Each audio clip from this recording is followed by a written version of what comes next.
The Prowlers and Sentinels are meeting for the 15th and final time as Port Huron ends a 4-game road stretch here in Columbus. Good evening, everybody. Will Wiggleman here with you in a parking lot in Columbus, Indiana. Thanks so much for joining us tonight. That is not Hamilton Community Ice Arena behind me. That is a motel that is about 2 stories high and might actually be taller than Hamilton Community Ice Arena. But the Prowlers are visiting Columbus, Indiana for the final time this season. This game actually a postponed game. It was supposed to be played all the way back in January. This is the 4th 3-3 for the Prowlers in a span of 5 weeks, and the only one that contains home games, as Port Huron will head back home to take on a Topeka Scarecrows team that might actually beat them to Port Huron for the Prowlers home games on Friday and Saturday. There's been a lot of bad blood between the Prowlers and the Sentinels this season, and we'll see if we get more fireworks in the 15th and final matchup. Well, much more coming up on the pregame show, live from Hamilton Community Ice Arena. Next, you're watching Port Huron Prowlers hockey on the PHP Network. Is that him? Look over there. It's Bob. Wow, just look at that hair. Ever since he started getting his stuff from Global, the guy's unstoppable. So that's what confidence can do? That's just not fair. Oh my goodness, it's Bob! Bob! Bob! Give me the phone. I'm calling Global Pharmacy Plus for myself.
Welcome to actually Hamilton Community Ice Arena, no longer in that parking lot where we stopped to grab some coffee before the game. Will Wiggleman here with you for the last time here in Columbus, Indiana this season as the Prowlers and the Sentinels wrap up their 15-game regular season series. Port Huron is 10-4 so far.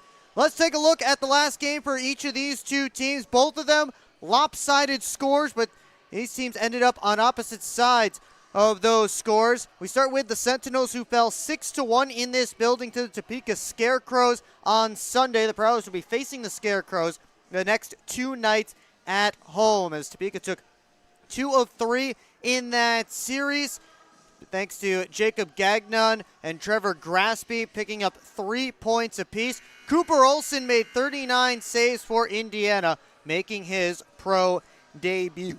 So some big points there for the Scarecrows, who again will be invading McMorran Place the rest of this weekend. For the Prowlers, they tied their season high in goals with 7 on Sunday against the Watertown Wolves. Watertown was already eliminated from playoff contention before the start of this game, as the conclusion of and the result of that Topeka game knocked the Wolves out of the playoffs. That game ended before the game you see on your screen here began, and the Wolves kind of laid down in that third period. Prowlers scored 5 goals in the final frame of regulation to really blow it open. Blake Anderson came 1 point shy of tying a Prowlers franchise record. He had 6 points. Chris Levier and Ahmed Mahfouz hold the franchise record with 7 points in a single game. But the Prowlers took both in Watertown after dropping their first game of that road 3-3 in Binghamton. So we take a look at the Empire Division standings. And, of course, the Prowlers have that X next to their name now. The Wolves with that E next to their name now because of the results of those games last Sunday. And the Empire Division standings are coming down to 2 spots for 3 teams. The Danbury Hat-Tricks need a lot to go right. They will need to basically win out, and they'll need some help if they are to make the playoffs this season. But the Scarecrows and the Bobcats, the interesting matchup, because both sit there with 75 points. Scarecrows with an extra win and a game in hand as well. So they are in the driver's seat for that 3rd spot. And of course, that 3rd spot will face off against the Port Huron Prowlers. Take a look at some players to watch. Starting on the Indiana side, Bohdan Zinchenko is the Sentinels leader in goals, assists, and points this season, as well as tied for the team lead in power play goals. Vladislav Pavlov was leading the team in assists and points before he was released last weekend. So now Zinchenko is the guy, as he's been much of this year. On the other side for the Prowlers, we have another milestone, celebrated 300 games in the FPHL for Brian Parsons last weekend. Another Massachusetts guy with a milestone, Brett Lockhart, with his 100th career FPHL game this evening. 37 points for Lockhart. He's played all 100 games with the Prowlers, and a plus 34, which is a very, very good plus-minus on the back end. And boy, will Lockhart be trusted to have some big minutes in this evening's game, because the Prowlers are very short-handed. No Alex Johnson, no Ben Brockway, no Matt Graham in this game this evening, and no Reed Cooper either. The injury bug hitting the Prowlers at a tough time in the season. They'll keep that top line together. Reggie Millette will play alongside Jamie Bucell and Luke James, and then Lucas Lockney, Alex Ray, and Artu Hakala will be aligned together as Ray takes Graham's spot on that line between Lockney and Hakala. Connor Bazal and Dylan Marty, the extra forwards. Prowlers running with just 5 defensemen. Tim Morgan, Nick Favaro, Brian Parsons, Brett Lockhart, and Austin Federley. And Jameson Bork will make his first pro start, his 3rd appearance of the season. So very excited to see J-Mo, who got some action on Sunday in Watertown when the Prowlers were up 5-1, but this one will start 0-0 when he gets in the net. Well, the Prowlers and Meyer are combining for the Goals for Good program. For every goal the Prowlers score this season, Meyer will donate money to help deliver food to families in need. So far this season, the Prowlers and Meyer have helped deliver just under 9,000 meals to families in our community. So we get set for the action here in Indiana. I want to thank you again for joining us. The only game in the FPHL on this Thursday, so whether you're a Prowlers fan or a fan of some other team, thank you so much for choosing the PHP Network for your entertainment on this Thursday evening. We'll take you down to ice level for tonight's national anthem.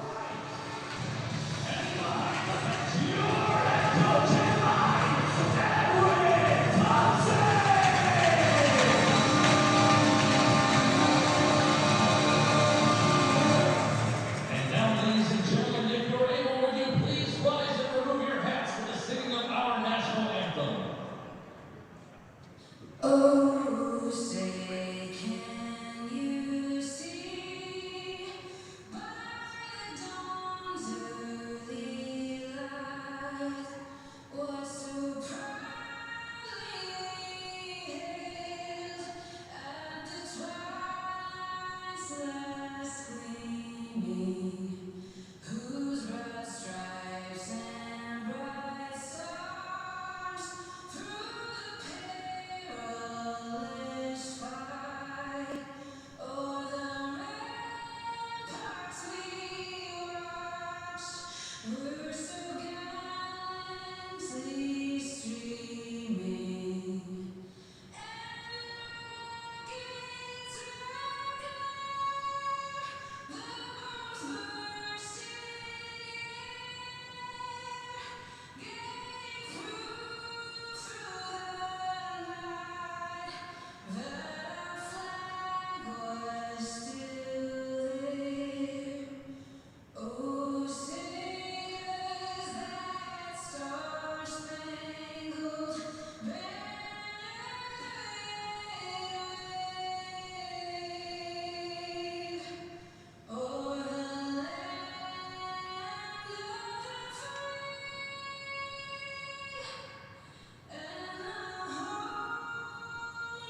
And that is the national anthem from Indiana. Prowlers and Sentinels getting set to go. And let's give you tonight's Orthopedic Associates starting lineup for the Port Huron Prowlers. They will go with Connor Bazal, Alex Ray, and Dylan Marty up front. Tim Morgan and Nick Favaro on the back end. And Jamison Bork, again, making his first professional start this evening. This will be his third appearance of the season. That takes us to our starting goaltending matchup presented by Harrison Meadow Fab. So Bork currently credited at 0-1-0 this season. He's played a total of 39 minutes and 39 seconds, so those numbers not very indicative of a full game of action for Jamison Bork. We'll see that for the first time this evening, but he did make one save on one shot in 7:03 of relief on Sunday in Watertown. Chris Kerr, on the other side for Indiana, he's 0-3-1 against the Prowlers this season. Getting set for the opening face-off on the Munger Physical Therapy first period, Kirsters Bormanis and Alex Ray in on the drop, and we're underway in Indiana for the final time this season on the PHP Network. As Connor Bazal throws the first big hit on Seth Bacon, who returns from suspension. He was suspended one game, served it on Sunday after an incident at the end of a period on Saturday night against the Scarecrows. Bazal couldn't chip it by his man. Centering feed, they score! Dalton Anderson, just 29 seconds in, has started the scoring for Indiana. Good forecheck by the Sentinels. And a nice pass in front to Dalton Anderson. Bazal wasn't able to get the puck out. It was a great play by Blake Peavy. Right there on the boards, able to sweep the puck in front. And the Sentinels off and running early in this one.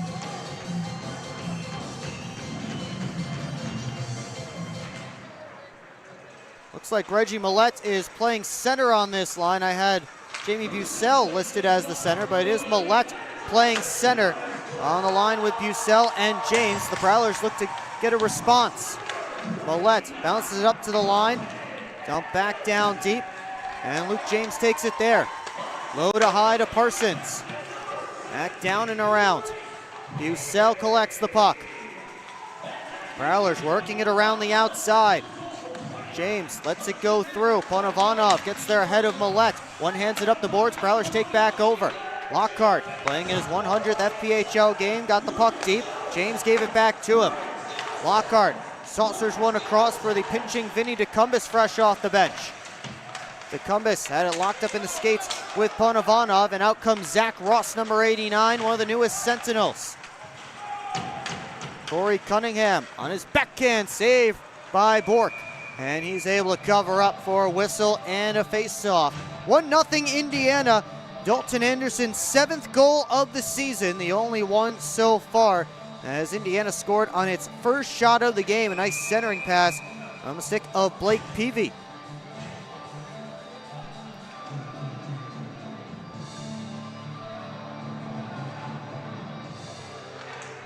Off this drop, quick shot by Tomacek was blocked by Lockney. Trying to turn it back on net. Austin Federley with it. Oregon looking ahead. He skates, gives it up to Artu Hakala. Played off the near side corner boards. Colarusso bangs it up the wall towards Tomacek. Now it's Jonas Lias. Right wing side Zinchenko, back towards Lias. Tried one more pass. Good back check by Ray. Able to take that pass away, and then a shot goes off a Prowler's stick and up into the ceiling.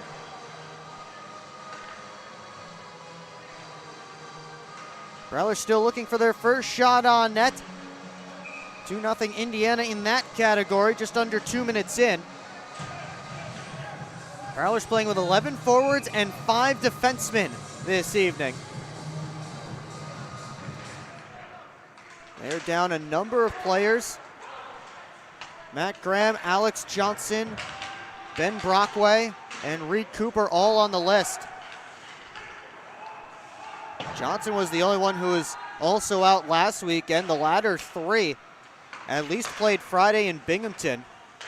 We have not seen Cooper since he started that Friday game in Binghamton when he took a hard hit from Garrett Sargis, who caught him up high driving the net. Bork able to hang on to this dump. We get another face-off down in Port Huron's end. That was 6 days ago in Binghamton, as Garrett Sargis drove the net on Reed Cooper. Don't have a replay for you right now, but as Garrett Sargis drove the net on Reed Cooper, caught him up high with a shoulder or an elbow, knocked Cooper's mask off. Cooper had to be attended to by the training staff. Did finish that game, but again, we did not see him the rest of the weekend. Bailey Huber started the two in Watertown, the first time in his pro career that he started, forget back-to-back nights, back-to-back games. Prowlers did end up taking both of those, thanks to Huber and Jameson Bork as well. Here's Bobby Price on the backhand, just slid it wide, tried to center back in front, and Max Tortorella takes over. Gets to the red line, tosses it in to Bork's right. Lockhart dinks it around to the far side, or to the near side, pardon me. Oregon quickly ahead to DeCumbus. Played it towards an area. Blake Anderson trying to get back to it. That didn't work. Lockhart backed him up. Lockhart wheeling in by himself. Left the puck behind. Leas chasing after the puck as Austin Federley brings it in. Federley gets the Indiana blue line. Drops the shoulder all the way around. Trying to send it out in front. Ray taken in by Terrain. Lockney digging away. Terrain's lost his helmet. Lockney for Marty, a shot. Save Kerr. And he's got it on top of the rebound. Zinchenko gives Ray a shove.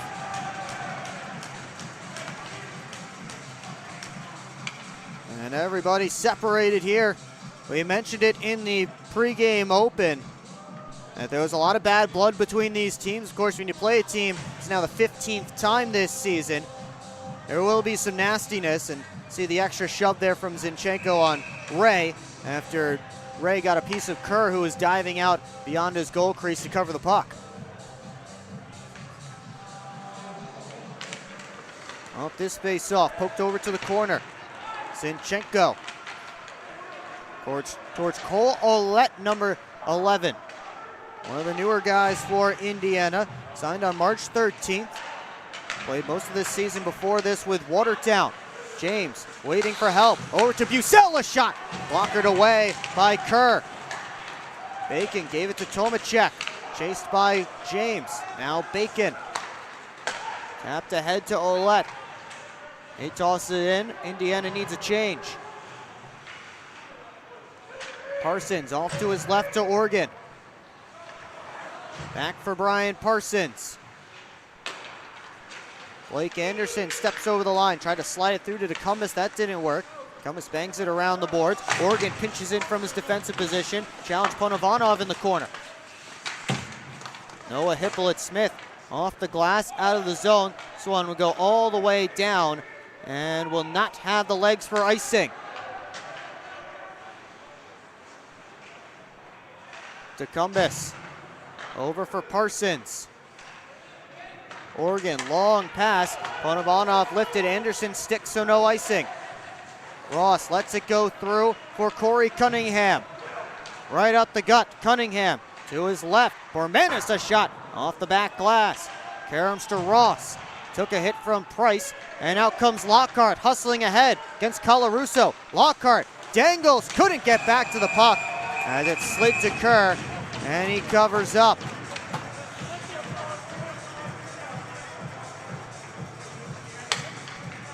.32 left to go in the opening period. Sentinels with a 1-0 lead. We'll be right back here on the PHP Network.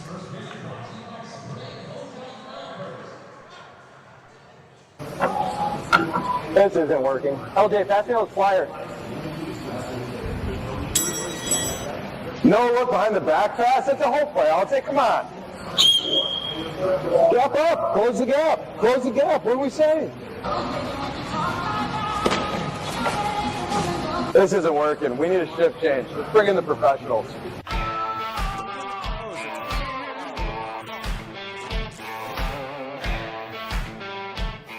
Hello, I'm home.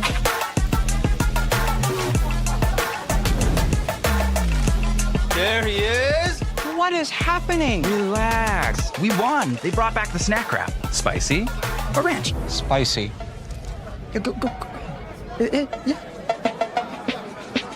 Just one little bite. Can you stop? Oh, sorry. Gather your crew. Snack Wrap is back. Back here in Indiana, Prowlers trailing by a score of 1-0. 14:32 left to go in period number 1. Dalton Anderson with the only goal so far, his 7th of the year. In game number 35, started the year with the Biloxi Breakers, and now with the Indiana Sentinels. Prowlers getting an offensive zone face-off after the rush from Brett Lockhart, who stays out there along with Nick Favaro. Once again, if you missed the pregame show, Prowlers running with 11 forwards and 5 defensemen. With all the guys that they have out, this is just who's available tonight. As Favaro's shot caught Kerr in the mask. He caught it in his glove, and he'll have to put the straps back on.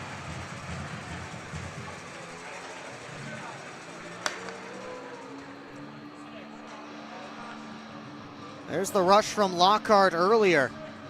He tried to dangle through on Colarusso. Game number 100 in the FPHL for number 18 in white. Kerr, close friends with Brett Morick. They played together at the University of Dubuque last year. Morick, of course, another one of those Prowlers who's unavailable. He's been on the IR for a bit now, since the last time the Prowlers were here in Indiana. Romeo Terrain goes off the glass out of the zone. Favaro drops it off for Lockhart. Terrain stepped up on Ray. Loose puck, flagged down by Lockney, bounces it back to his defense. Lockhart up for Lockney. Dropped it back off. Prowlers being patient here. And Favaro has a little bit of skating room. Now he gets it up to Lockney. Looking for help going towards the net. Slipped it through towards Hakala. And here comes Tomacek off the carom. Cuts to the middle. Now Zinchenko. Backhand toss ends up behind the cage. Ray knocked down. Zinchenko trying to move the puck around. Oregon takes it from him. Ahead to Hakala. Able to bounce it up. Turnaround shot by Zinchenko. And Bork stretches out that glove hand to hold on. Once again, Jamison Bork, a rookie out of Plymouth State University, making his first pro start this evening. 6'5", 205 pounds. New Hampshire native, spent 3 years at Plymouth State, where he was a teammate of Brett Lockhart and Jeremy Raincourt, Prowlers alumni. Also played a year at New England College.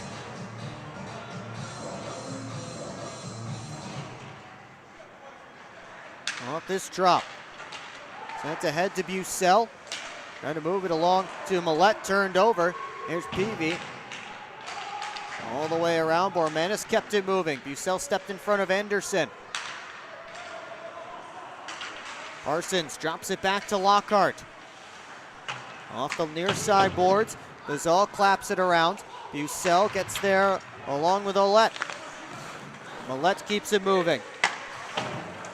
Came back to him. Reggie Millette looking in front. Got it there, and it was knocked away by Bacon. Parsons sent it through. Bazal scores! The first shot didn't get all the way through, but Connor Bazal right there to clean it up, and the Prowlers have tied it.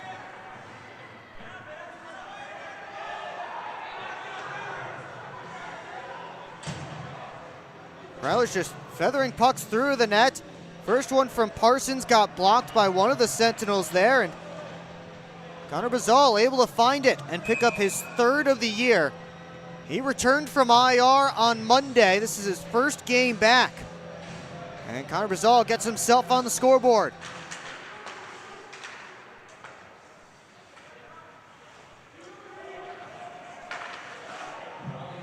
Prowlers in no hurry.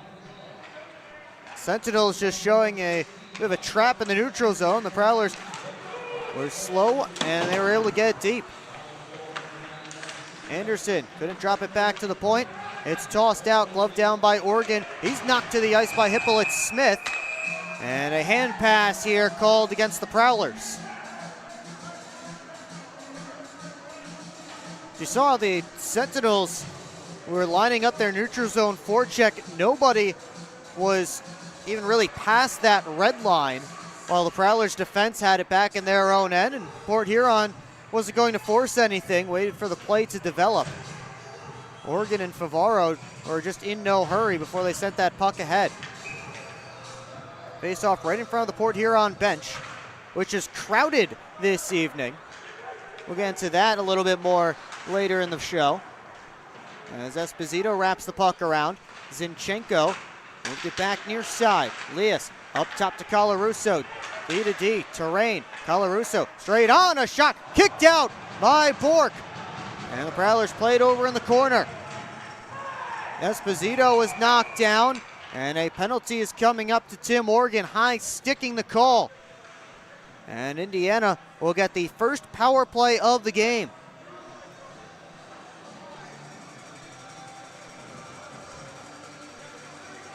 Sentinels 13th out of 14 teams in the FPHL. There's a great save by Bork, and then Oregon just got his stick up on Esposito. There's 2 minutes up there for Tim Morgan. As the Indiana power play went 1 for 12 last weekend against Topeka. Prowlers PK third in the league at 85.3%. Went 11 for 12 against Watertown last weekend. Prowlers were perfect against Binghamton, who had the top-ranked power play coming into their matchup last Friday.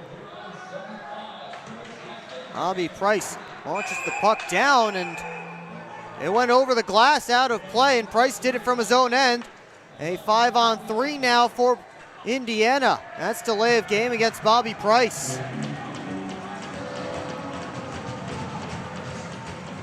A minute and 52 seconds of 5-on-3 time for the Sentinels.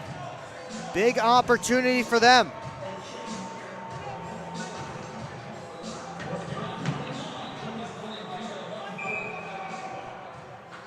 The Prowlers have Bucell, Federley, and Lockhart to begin the 5-on-3. And Indiana wins the face-off back. Their top guns are out there. Zinchenko and Bormanis playing catch. Zinchenko looking in front. Bormanis across, one-timer save by Bork with the left pad. Zinchenko turns towards the net. Gave it off to the corner to Hippolyte Smith. Hippolyte Smith swung it up top, off a stick. Ouellette takes it in at the blue line. Looking, gave it over, got it back. Ouellette looking down to Hippolyte Smith. Bormanis with a shot, that was blocked. Bucell checking to make sure his stick is in one piece as Cunningham turns the corner. His shot blocked by Bucell, and it's cleared out by Federley. Prowlers hustling to get 3 fresh killers out there as Bormanis wheels back ahead, halfway through Tim Morgan's penalty.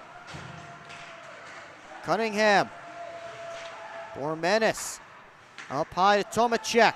He gets back to it. Kept the puck in the zone. Tomacek backpedals up to Ouellette. Has a man right in front. It's a sharp angle try fought off by Bork. Ouellette. Wrister deflected. That wouldn't go. Not sure if Bork made the save or not. But wouldn't go for Zinchenko, who was standing there on the post. Cunningham in front, and Bormanis couldn't handle it. Heikkila gets it out. 20 seconds left in the 5-on-3.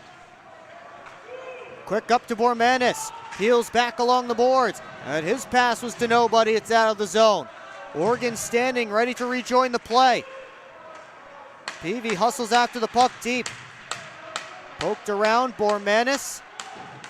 Floats it behind the net to Peavy. Lias, his one penalty is over. Tomacek tried to tomahawk it behind the net, comes all the way out of the zone. Price is out of the box. Price trying to gain a step on his backhand. Kerr the save, pumped back out in front, and grabbed by Tomacek, turned back over. James battling for it, and now it's out in the neutral zone. Prowlers survive the lengthy 5-on-3. It's still 1-1. Ponovanov couldn't get it out. Here's Bucell stopping up. Millette comes in to scoop up the puck. Ponovanov up the boards to Esposito. Knocked down by Tortorella. He gets it deep. And now Favoro. Wheeled it up. Millette getting back to it. Millette throws on the brakes. Tried to send it deep. Could not. Tortorella gets back in on his backhand with a shot. Deflected away by Bork's goal stick.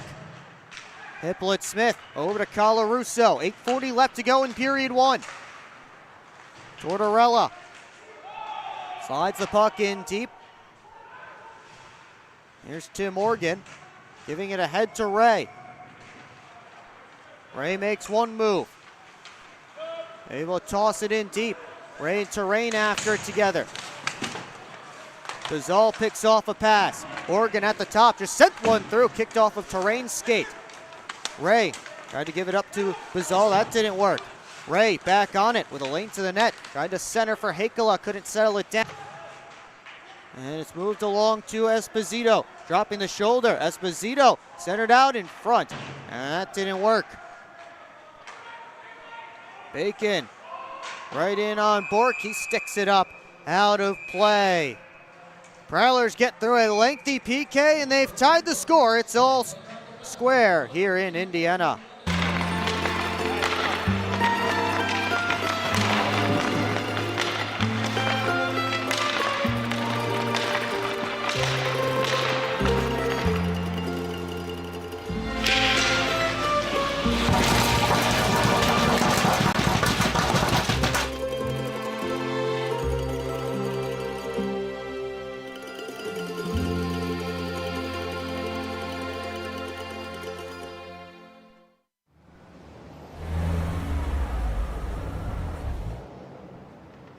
Hey guys, what's going on? Hi guys, we just stopped at Industrial Park Marathon to get some fuel and some snacks before the Prowlers game at McMorran. Nice. Yeah, we just stopped by here at Industrial Park Marathon so I can get a Slurpee before the game. Wait till after the game. If the Prowlers score 3 or more goals, Slurpees will be free. Thanks for the info. I'm going to get my Slurpee after, but we'll see you at the Prowlers game. See you at the game. Go Prowlers!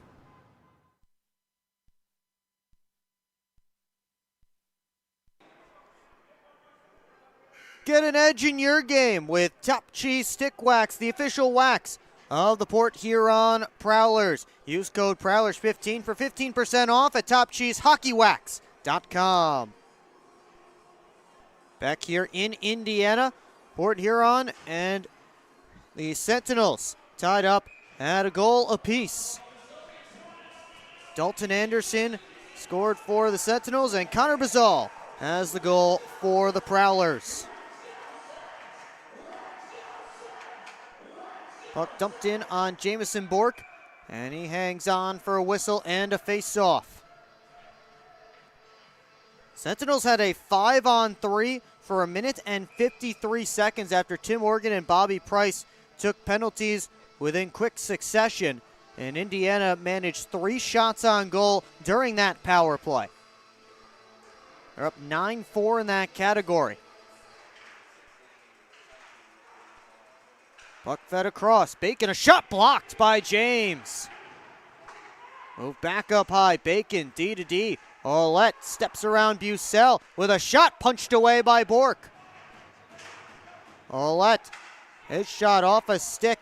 That was blocked by Bucell, and the Prowlers take over. Favaro. Waiting, looking. Over to Oregon fresh off the bench. Pass tipped in by James, but into the Indiana bench, out of play. 6:45 left in period 1. Call Frazier Building for all of your construction needs at 810-364-2766. From thought to finish, together we build a home.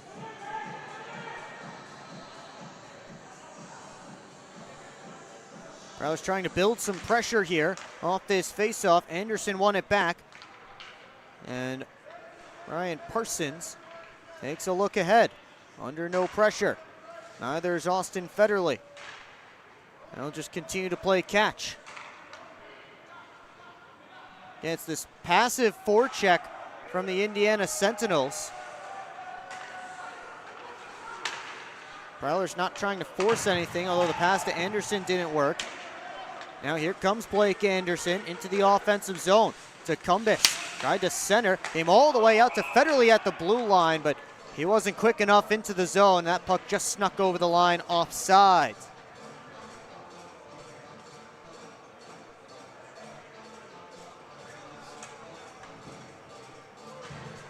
Another face-off in that same spot right in front of Indiana's bench. 6:09 left in period number 1.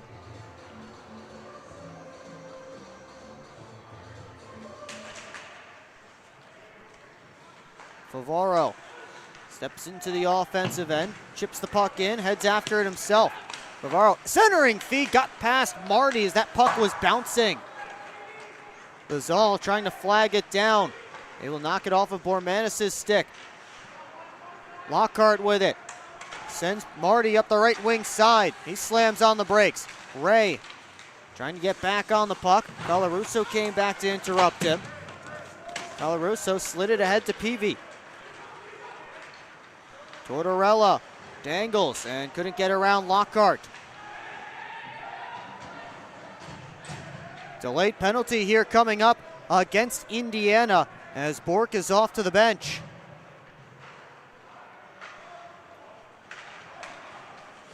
Bucell, 6-on-5 attack for the Prowlers on the delayed penalty situation.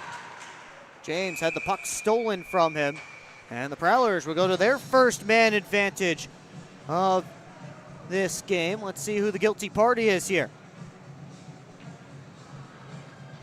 Looks like Max Tortorella heading over to the box.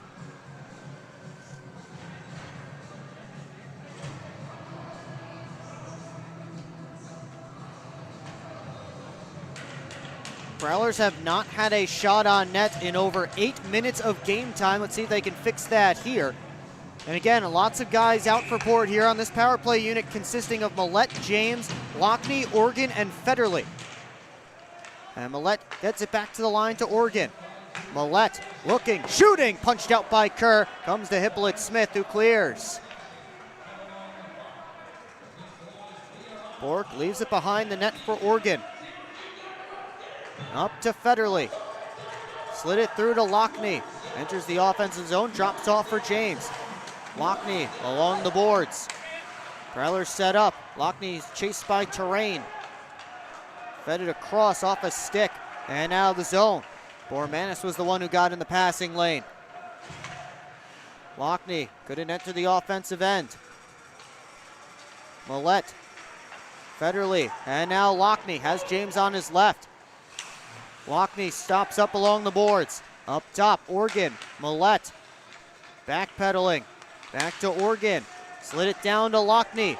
Lockney, backdoor play. Bonavano blocked it. Bounces around in the crease. Terrain sent it up the boards, kept in by Organ. Whipped it across. Millette lets it go, and a glove save made by Kerr. 54 seconds left on the Prowlers power play. We'll have it for you on the other side here on the PHP Network.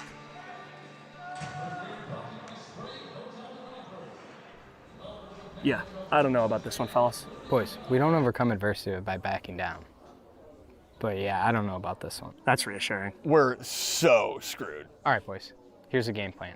LJ, you start with bananas. B-Way. Wait, why do I have to do the bananas? Because you're the softest on the team. I don't want the bananas. This thing is gonna melt. We gotta hurry up. I won't do it. Okay, both of you. I will do the bananas and the whipped cream. Fets, please continue. Who's paying for this anyway? I am. I just bought my tickets for the Prowlers game this weekend, and the Milk House gave me 25% off my order. Fets, why'd you buy the tickets? You're literally on the team. For the discount. So are you all ready to give it a try? Oh, we're ready. It's true. Get 25% off your entire order at the Milk House, October through April. Simply show your ticket stubs at checkout and enjoy your discounted treat.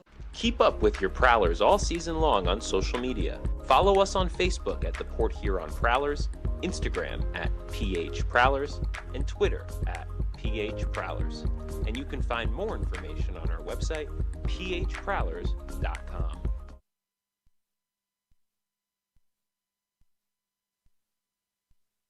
Back here in Indiana, 54 seconds left on the Prowlers power play. They already have 4 shots on net during it, and Chris Kerr has stopped them all.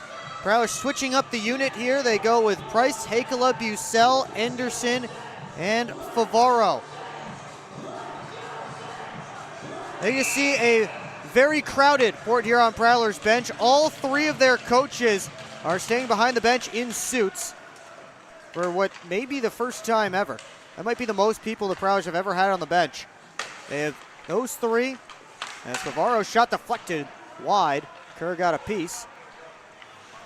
They also have both equipment managers, Ken Falke and Brian Larson, as well as trainer Bridget Smith. So 6 behind the Prowler bench.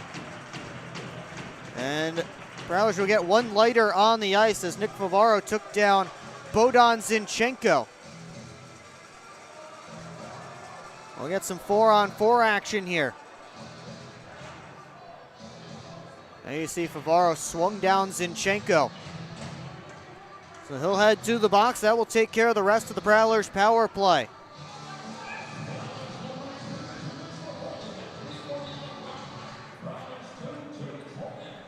Off this draw, Lockhart tried to play it to an area. He just slid it out of the zone.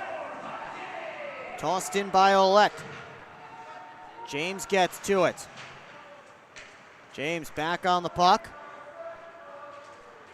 Over to his left to Lockhart. Now to James, trying to work in short-handed. Swung the puck down deep. Bazal and Colarusso get there together. But James tried to go up the boards. That was cut off. Cunningham now, as the Sentinels are up a man for the next minute 25. 3rd power play of the game for Indiana. Cunningham floats it around for Manis. Back around to the far side.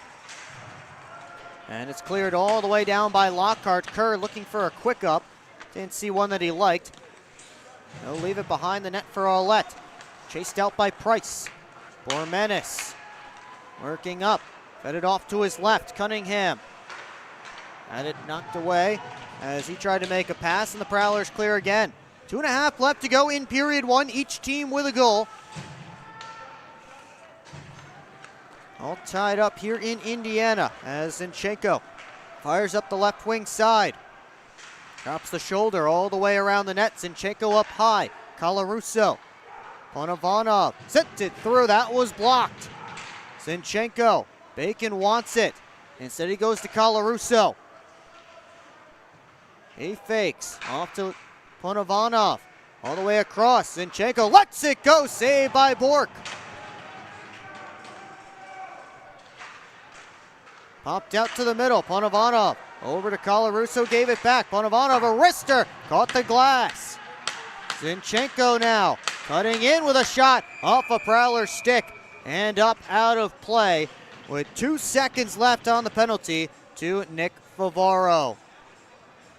Coming up on the first intermission report right here on the PHP Network, we'll send it back to Brady Beaton in our PHP Network studios. He has an update on the Commissioner's Cup playoff races on both the Empire and Continental Division sides. Also take a look at some storylines from around the league, out-of-town scores, and much more. It's all coming up right here on the PHP Network.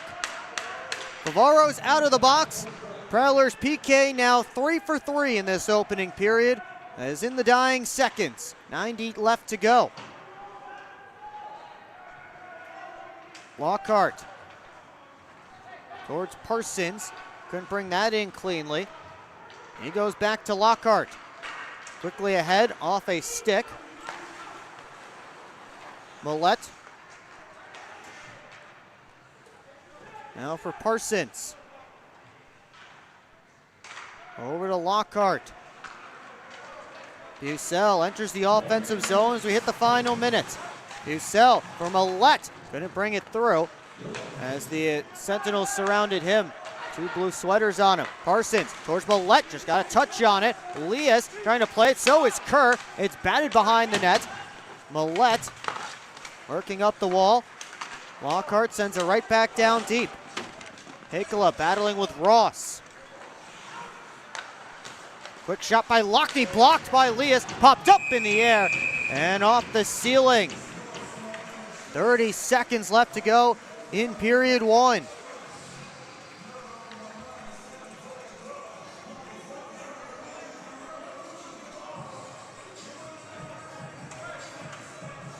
Face-off will be to Kerr's left.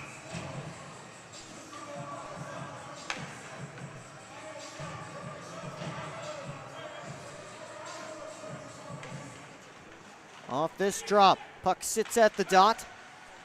Olette bangs it off the boards. Favaro couldn't keep it in as it hopped over his stick. Hekala couldn't get it out. Tomacek, Bormanis brings it in with his skate, couldn't center. Colarusso off of Lockney. Prowlers just trying to get it out. Lockney was taken down. Prowlers bench wanted a penalty. Instead, it's Ray for Oregon with a shot. Kick save by Kerr. Oregon back on net. Kerr with one last stop. And we get the horn. Sentinels got a goal in the first minute. Prowlers responded. And that's where we sit 1-1 through 20 minutes of play. Shots on goal in that opening frame favored Indiana 11-10. Sentinels went 0 for 3 on the power play. Prowlers 0 for 1 on the man advantage. And both goaltenders were sharp in that first 20. Once again, coming up on the intermission report right here on the PHP Network, we'll get an update from the playoff race from Brady Beaton back in our PHP Network studios in Michigan, which from what I hear is just a little bit colder than it is here in sunny Indiana. Also get some storylines from around the FPHL, the out-of-town scores, and much more. All of that is coming up right here on the PHP Network. Have you visited the Prowlers team store? It's the best place to get merch, not only for the Port Huron Prowlers, but I know I have some people who may not be Prowlers fans watching the stream. This is the only game in the FPHL tonight, so I want to let you know, in case you have not heard, we have FPHL gear available at shop.phprowlers.com. That includes divisional pucks, an Empire Division and Continental Division pucks. It includes pint glasses and t-shirts featuring every team in the FPHL and our brand new FPHL full league pucks for the 2025-26 season.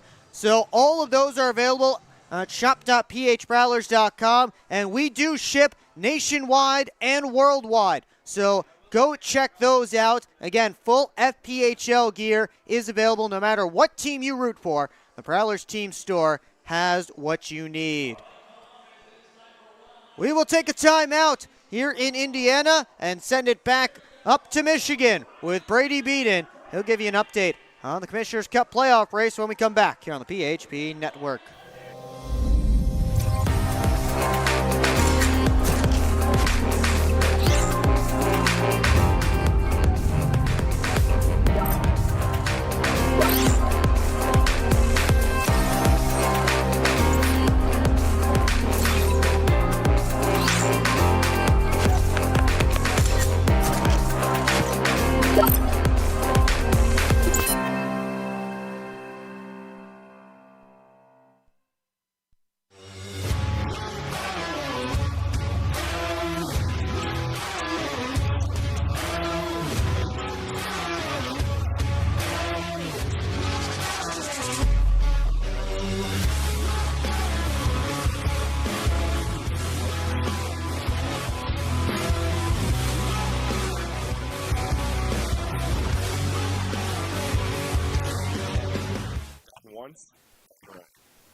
SMR Automotive Systems is part of the Motherson Group and a proud community sponsor of the Port Huron Prowlers. We are one of the largest manufacturers of rearview mirrors for passenger vehicles in the world, with local plants in Port Huron and Marysville. We strive to support our local communities and have positions available for various abilities and experience. Find out more about who we are at smr-automotive.com.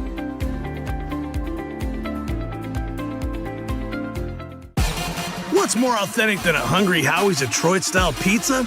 Nothing. We're not playing around with the pizza of our birthplace. Thick crust, cheese to the edge, sauce on the top. Where it belongs. We've seen a lot of fakes out there. Not here. This is authentic Detroit-style pizza. Order yours now online for $12.99. We sauce the top and rep for the 313 everywhere. We do bold. Hungry? Howie's!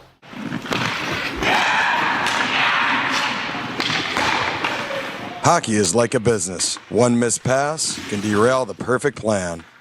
Have Taft Consulting help you get your whole team on the same page.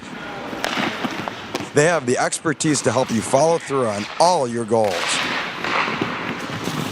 Find out how they can help you today by emailing taftconsulting@outlook.com. Hey, Spike, my hip meds are costing a fortune. My humans are stressed, and they're pretending it's fine. You're not alone, Max. My humans are cutting back on my flea and tick meds. Ugh, tell me about it. My thyroid pills were draining the kibble fund until we found Global Pharmacy Plus. Online stores? Are they actually cheaper? Way cheaper. They save my humans 40% or more compared to those other big online sites. My humans can finally afford on premium treats again! Congratulations on your engagement again, man. You know, you should get some life insurance. I never really thought about that. How would I do that? We can help you with that at Zach Egan State Farm. Congratulations on getting married, man. Have you gotten a house? We just got one, actually, yeah. Well, if you want, we can help you out with life insurance at Zach Egan State Farm to cover your mortgage. Is Olin a year old now? He is. Wow. Have you guys got life insurance set up on him yet? I haven't even thought about it yet. Oh. How would I go about that? Well, we can help you with that at Zach Egan State Farm. High five? Yeah, hon, we should have gotten life insurance years ago. Hey, Ken. We've actually got a policy for people your age at Zach Egan State Farm. Give us a call. Explore the 140 miles of stunning shoreline along Lake Huron. That is Michigan's Thumb Coast. Discover charming coastal towns, serene beaches, and endless outdoor adventures. Stay at cozy hotels, paddle through pristine blue waters, and hit the fairways along breathtaking views. Plan your perfect getaway at bluewater.org.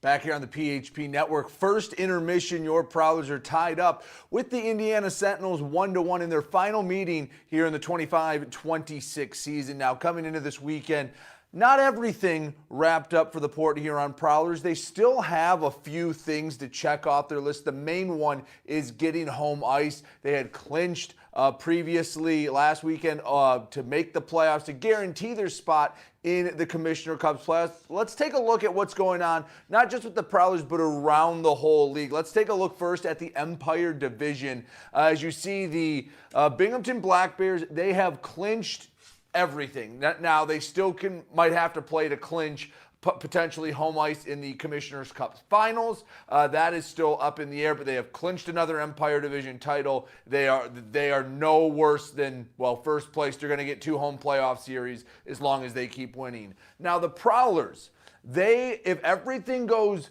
perfect, they can clinch second. Now, it's a little tricky because Blue Ridge and Topeka are both at 75 points, and the Topeka has played one more game than Blue Ridge. But the simple version, the most simplest way to put it, if the Prowlers get 14 points, they will clinch. Now, I believe it is 14 points, including Blue Ridge. That number can change if Topeka wins and Blue Ridge loses. Then the number might not go down. But let's just put it in a very simple way.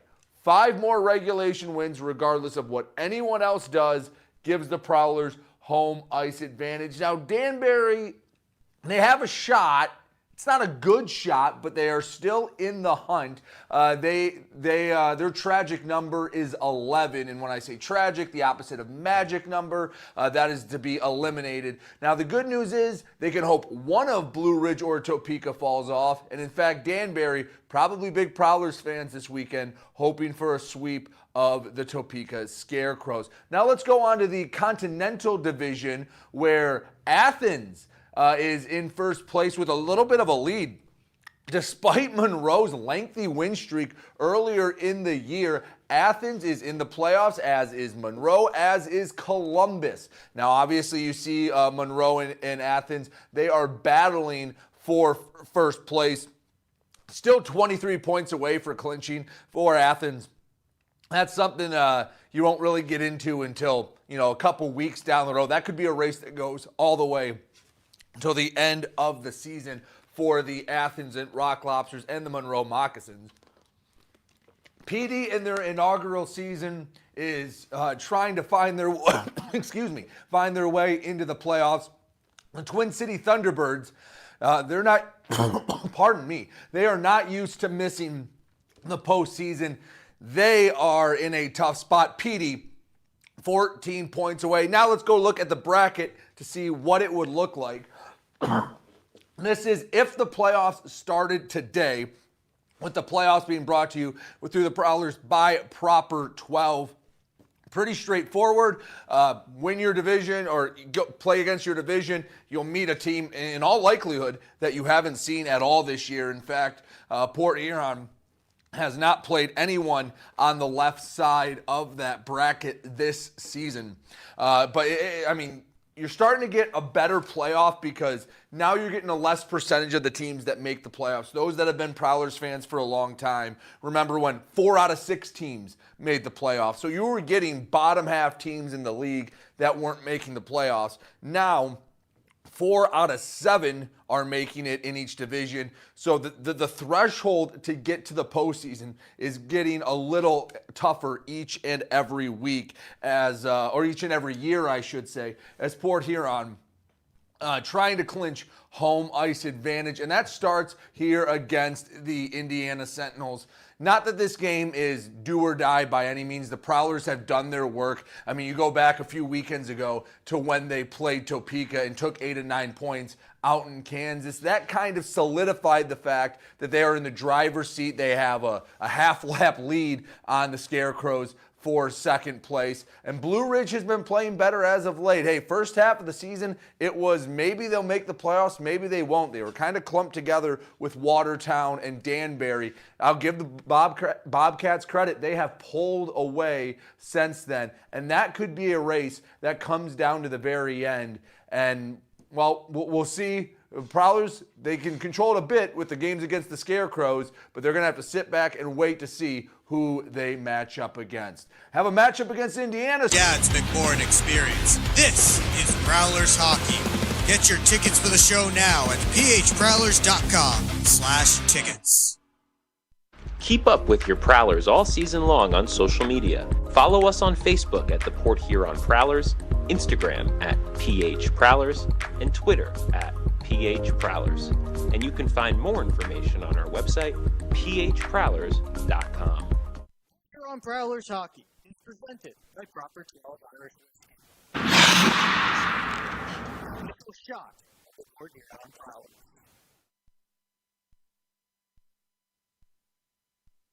Welcome back to Indiana. The Prowlers and the Sentinels tied up at a goal apiece through 20 minutes of play. Will Wiggleman back with you on the PHP Network.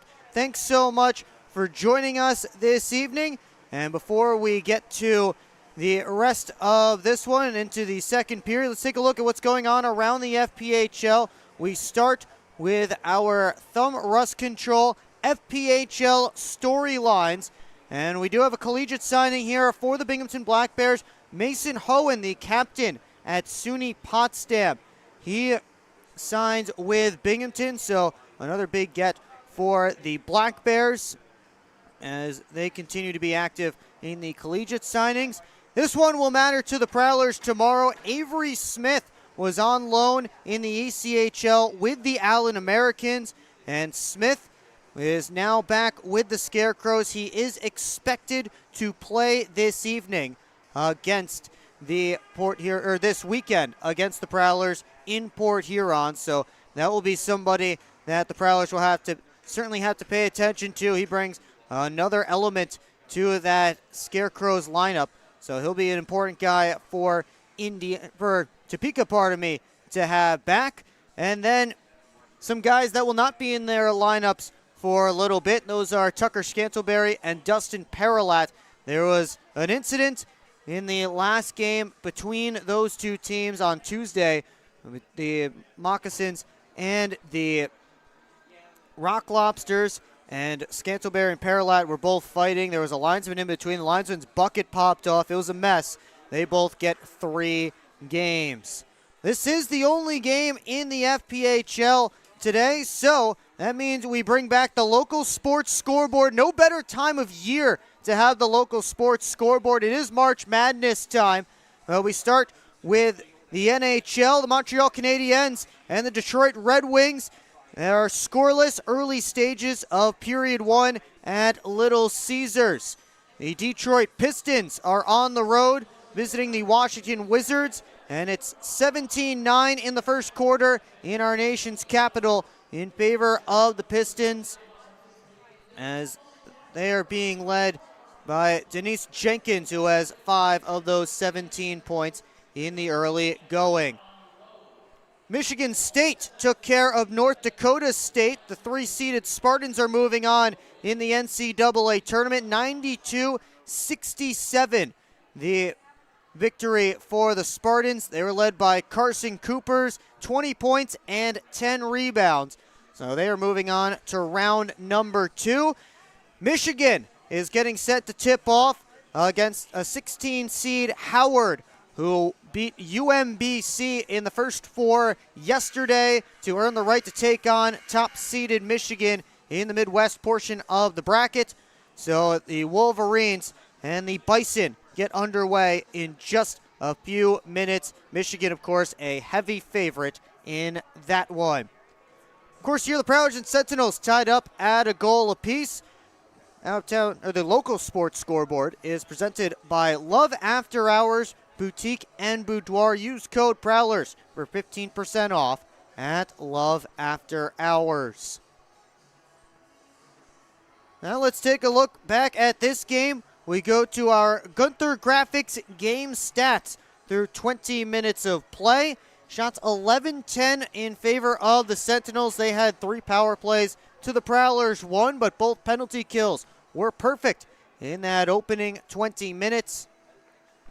And both teams will be hitting the ice shortly here in Columbus. We will take one more timeout. When we come back, the Hungry Howie's second period begins here on the PHP Network. Welcome to the new era of Prowlers hockey. New owner, new store, new horn, fire, projectors on the ice. Yeah, this isn't your dad's McMorrin experience. This is Prowlers hockey. Get your tickets for the show now at phprowlers.com/tickets. Keep up with your Prowlers all season long on social media. Follow us on Facebook at the Port Huron Prowlers, Instagram at PH Prowlers, and Twitter at PH Prowlers. And you can find more information on our website, phprowlers.com. On Prowlers hockey, presented by Proper Mobile. Initial shot. Port Huron Prowlers.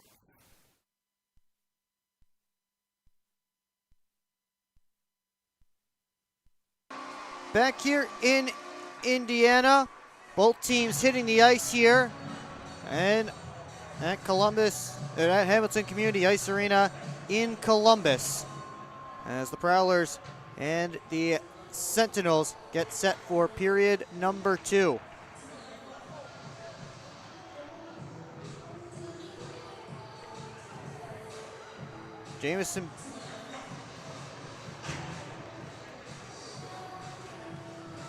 Jamison Bork is sliding into the goal crease down to camera left. Bork stopped 10 of 11 shots in the opening 20 minutes. Chris Kerr getting set in the goal crease down to camera right. He stopped 9 of 10 in the first period.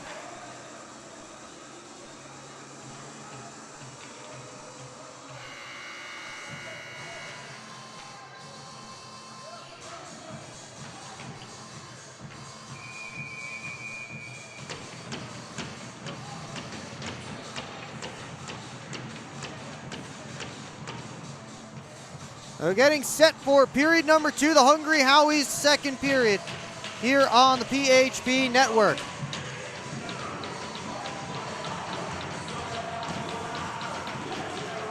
And we are underway as Brian Parsons slides the puck all the way around in offensive territory. Bumped around to Luke James. Twisting and turning in the corner. Tries to pull the puck out front and cycles it down to Bucell. Bounced up high. Parsons with a wrister. Just missed wide through some traffic. Federley came over. Couldn't keep the puck in though. Parsons. D-to-D for Federley. And again, that passive neutral zone trap here for Indiana. Not forcing the Prowlers really to do anything. Federley claps it intentionally off the end wall, and Reggie Millette gets there first to negate the icing. Here's a wrist shot from Parsons. That's scooped up by Chris Kerr. And a meeting of the minds out in front of Kerr after that save.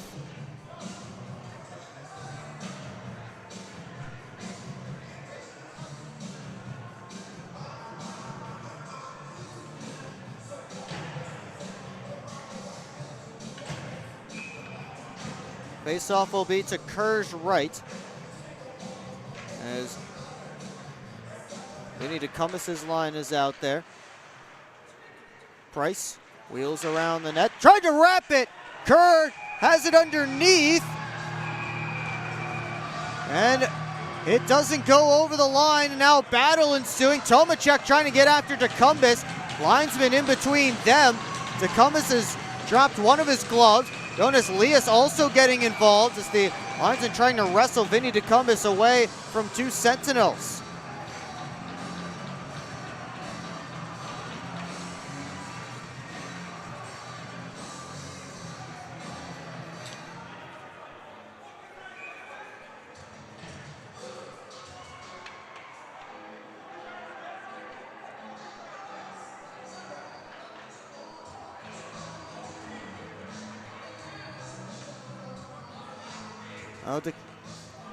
DeCumbus and Lias heading to their respective penalty boxes. 55 seconds gone in period 2.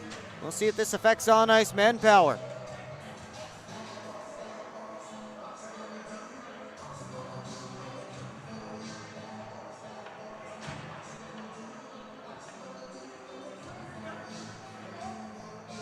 Bobby Price came around, tried to wrap, and Kerr had it underneath, and then you see the trouble started, everybody getting involved here. Then there's DeCumbus there on the back.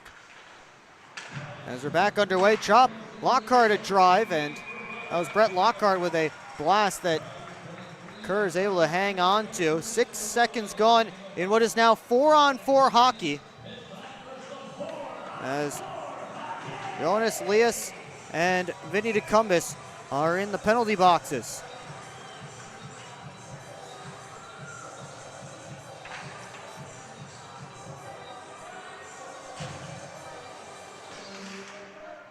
Off this drop, as they each got 2 for roughing. Hippolyte Smith couldn't send the puck ahead. Behind the cage.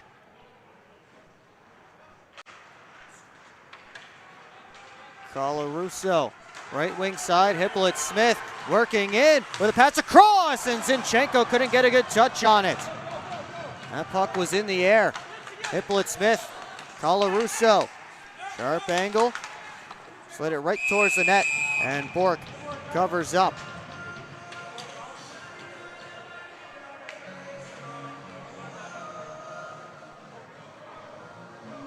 Both teams will make changes. Minute and 21 seconds left in the 4-on-4.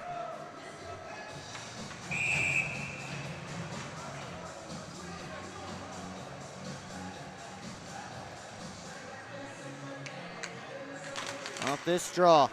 Comes over to the far side. Terrain able to send it down deep. Favaro getting back to the puck. Right wing side. Left the puck behind as Tomacek attacked him. Here's Favaro. Handing off for Hakala. Able to send it in deep. Lockney lifting Terrain's stick. Now 2 Sentinels come to Lucas Lockney. Hakala digs away to even things up. Comes over to Ponovanov. Terrain up to Tomacek, and he just flat out missed it. That will go all the way down for an icing against the Sentinels. Early stages of period 2, 44 seconds left in the 4-on-4.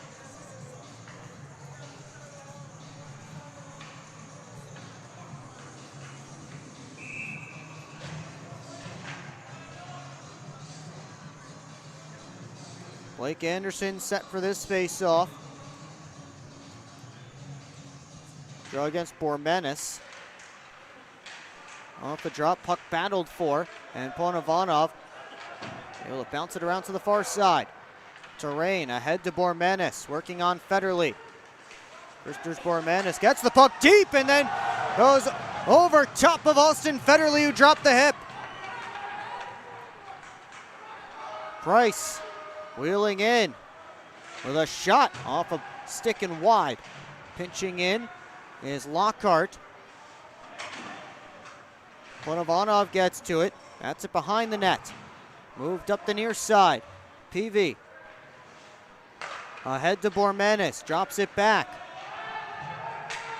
Tecumseh and Lias out of the penalty boxes. Back to 5-on-5.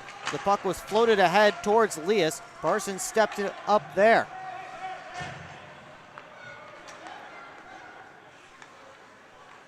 Federley for Parsons, and we get back into that same rhythm as we've been getting when the Prowlers have been regrouping. Federley this time goes right on Kerr, and a long-range stop from Chris Kerr. Bucell trying to cycle the puck down deep, and that might be the way the Prowlers break this neutral zone trap. Again, their defense are not under really any pressure. They just don't have anywhere to go with it.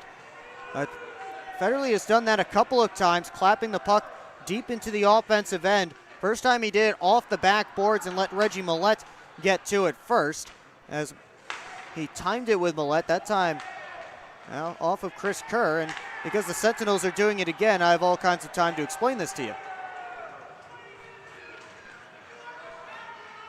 Federley, clap pass, tipped in by James. Millette gets there first. Dug for behind the net. James able to pull it free. Up high, Oregon lets it go. Save, Kerr, rebound, popped up in the air. Bucell trying to settle it down on his backhand. Bucell twisting and turning in the corner. Hippolyte-Smith able to dislodge Bucell from the puck, but only for a moment. He works his way up high. Jamie Bucell across. Oregon didn't get much on that one-timer, as Connor Bazal was right in front. Here's Tecumseh trying to work up the boards. Bazal spinning up high to Lockhart. Quickly across D to D. Oregon taps it down low. Bazal kept it moving behind the net. Dylan Marty skates into the puck. He couldn't come through with it. And Lockhart couldn't keep it in. Here comes Zinchenko. Oregon hustling to track down Zinchenko. Swept the puck in front. Nobody home. Now Tecumseh on the counter. 3 Sentinels back. Bazal for Tecumseh. Spins back. Centering feed came all the way through. And now Zinchenko. High flip out. Glove down by Tortorella. Good stick by Federley to keep Tortorella from moving in. Favaro gets to it. Sent up the wall. Hakala trying to push his way ahead through Cunningham. Ross spins off of Ray, and now it's Hakala. Hakala tried to stuff it, and Kerr the save. That was Ray Pardon-Me who tried a stuff attempt. Here's Esposito working on Federley. Esposito trying to get to the net, and Federley took it neatly off his stick and cleared it to the wall. Off the backboards, Federley gets to the puck first. Just tosses it out, glove down by Ross. Terrain. Able to swing it ahead, tipped in by Esposito. Federley the first one on it. Around his net. Now Jonas Lias takes over. Feathered one in front. Cleared by Lockhart, but only as far as the line. Colarusso kept it deep. Federley.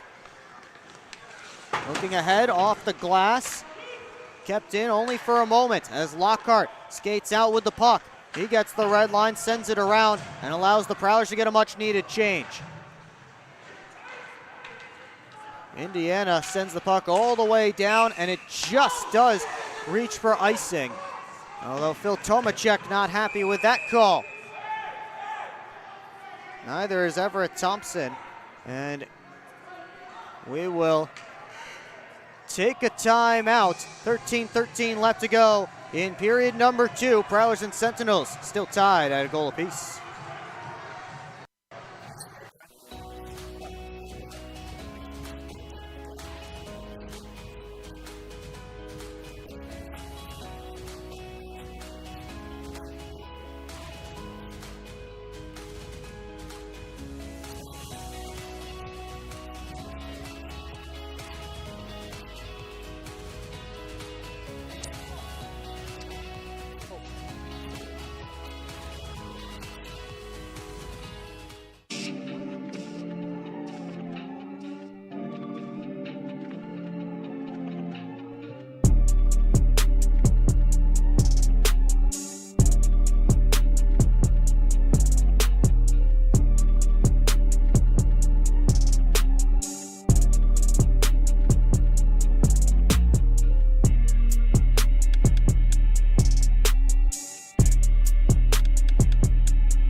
Back here in Indiana, Prowlers and Sentinels still tied up at a goal apiece. Some up and down action, little feistiness as well.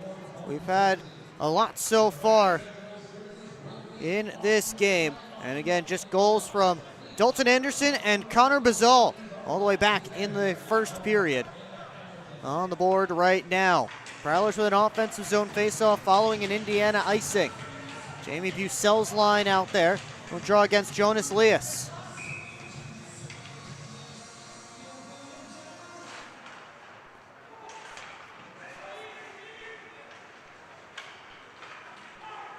Richard Colarusso tosses it out. Millette play it to the middle to James. He works down the boards, trying to cycle it through towards Millette. Millette trying to dig it free. Chasing after Lias. Tomacek played it behind. And now it's Colarusso skating out. Tomacek wheeling in. Try to pass off that Luke James was the only one there for. Millette skating ahead, has Bucell with him. Millette working in, across Bucell, stopped by Kerr. Kerr was able to slide across and give Jamie Bucell not much to shoot at. Good speed from Reggie Millette to blow by a couple of Sentinels and make that an odd man rush. Lockhart couldn't get his pass out of the zone. Anderson takes it away from Zinchenko. Lockhart for Parsons. And the Sentinels get back into their trap. Lockhart ahead off an Indiana stick. And Kerr decides to cover up. And now we got some more. Couple of guys pairing off. Ponovanov has dropped his gloves. So's Blake Anderson. Looks like they're going to go. Ponovanov throwing some left hands. Anderson answering with some rights. A spirited bout between those two. And I think now they're done.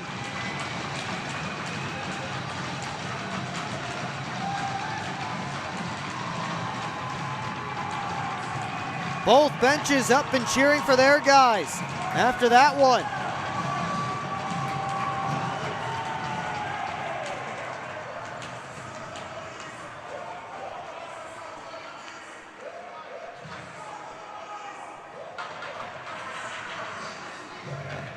And now they'll figure some things out here.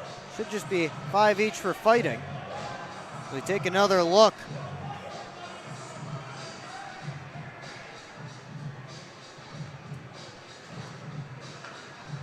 Here's the original play. Kerr covered it up with his glove, and then there's Anderson Panovanov over towards the right side of your screen, and then they just started throwing. Again, a great spirited bout. Both sides getting some good punches in.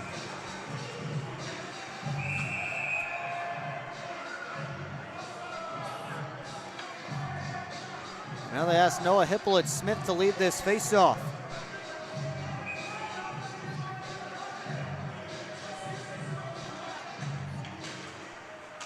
Off the drop, tap back to Austin Federley.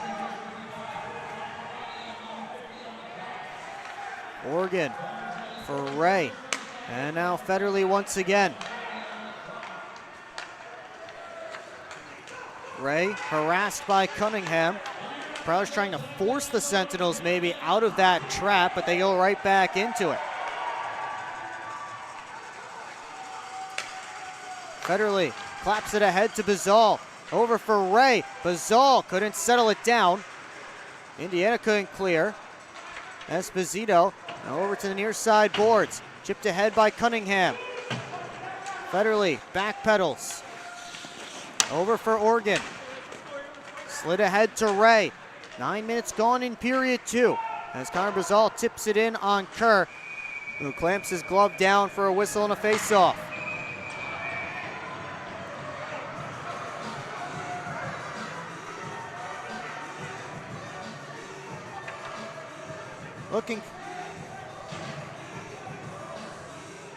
Looking for a pregame meal, Zip Sauce is located in the Industrial Park Marathon. Zip Sauce Burger is the official burger of the Port Huron Prowlers.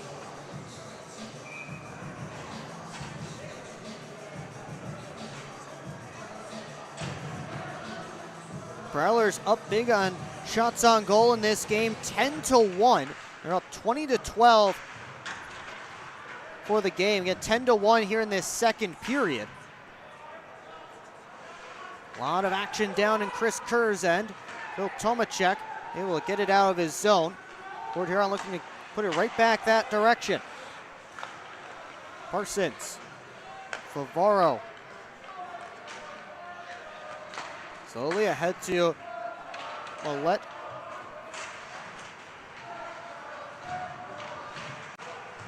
Terrain battling with Lockney. Bucell had it pop up in the air. Puck jammed up along the kick plate. Up in the air, batted at, and knocked out of the Sentinel zone. Prowlers switch up the forwards as Favaro settles down in his end. Tried to get ahead to DeCumbus. That was knocked back. Here comes Zinchenko. Back pass to the middle. Bormanis with a shot. Sticked up out of play by Jamison Bork. Past the midway point of the hockey game. Still tied up at 1 here in Indiana. We'll take a timeout.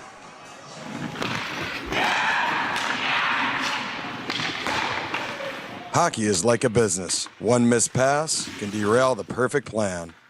Have Taft Consulting help you get your whole team on the same page.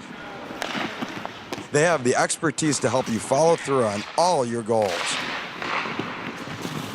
Find out how they can help you today by emailing taftconsulting@outlook.com. Explore 140 miles of stunning shoreline along Lake Huron in Michigan's Thumb Coast. Begin your adventure on a blanket of golden sand at one of our serene beaches. Connect with the historic atmosphere of our region's nautical influence and reconnect with friends under a blanket of stars. Plan your perfect getaway at bluewater.org.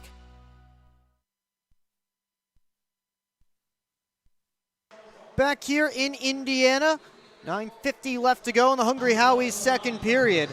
And each team still searching for its second goal of the game. Pretty nice crowd here in Indiana, especially for a Thursday night, a game that was rescheduled, officially announced just a couple of weeks ago.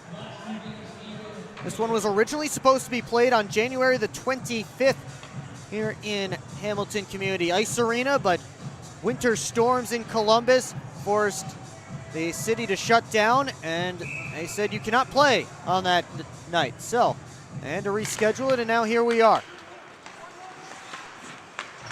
Connor Bazal, who has the Prowler goal, moved off to Lockhart. Long lead pass, James trying to send it through to Millette. That didn't work.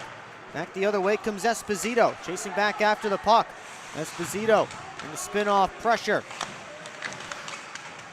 3 Prowlers, 2 Sentinels battling behind the net, and Brett Lockhart comes up with it.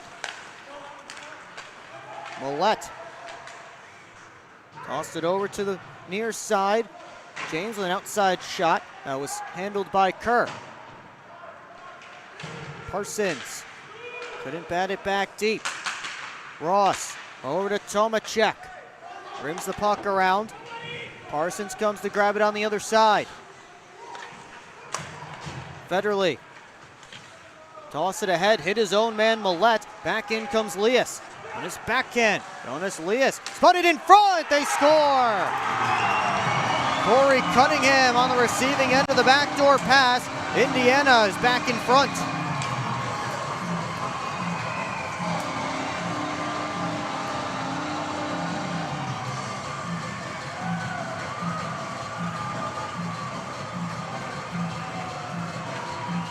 The pass from Federley hit Reggie Millette, and the Sentinels were able to go the other direction off the turnover. And a nice pass from Lias to the backside to Cunningham, who gets his 10th goal of the season and 2nd as an Indiana Sentinel.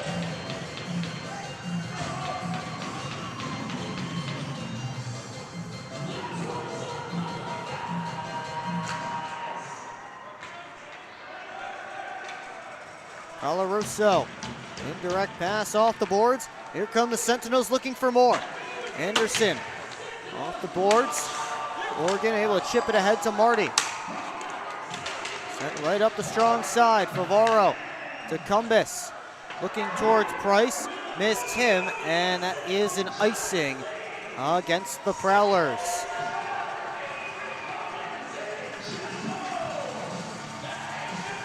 Lias, and they give Zinchenko an assist as well on the goal by Corey Cunningham. Just the 3rd shot of this period for Indiana. Get another look here as Cunningham was working down the backside, and Lias got it to him. There's a shot that was blocked. Thomas handed it off, but right to Cunningham. Sharp angle try, knocked away by Bork. Zinchenko tried to pass to the point off of Price's stick. Olet wraps it around. Oregon all the way up towards Price. Couldn't get a touch on it. And that is icing against the Prowlers. Price was heading off to the bench. Wasn't looking for that puck. Eventually did turn around, but too late to get his stick on it.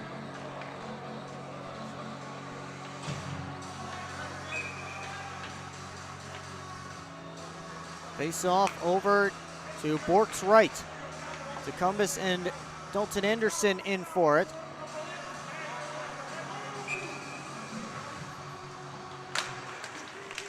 Off the drop, puck sits there. Cumbus able to kick it up to his stick. And now he works ahead. Right wing side, it's Marty.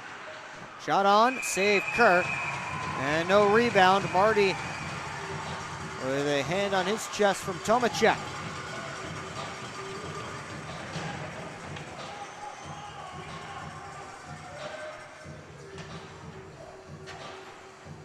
Chris Kerr with, again, leaving no rebound there. Got a face-off up to his left. Ray and Hippolyte Smith on the draw.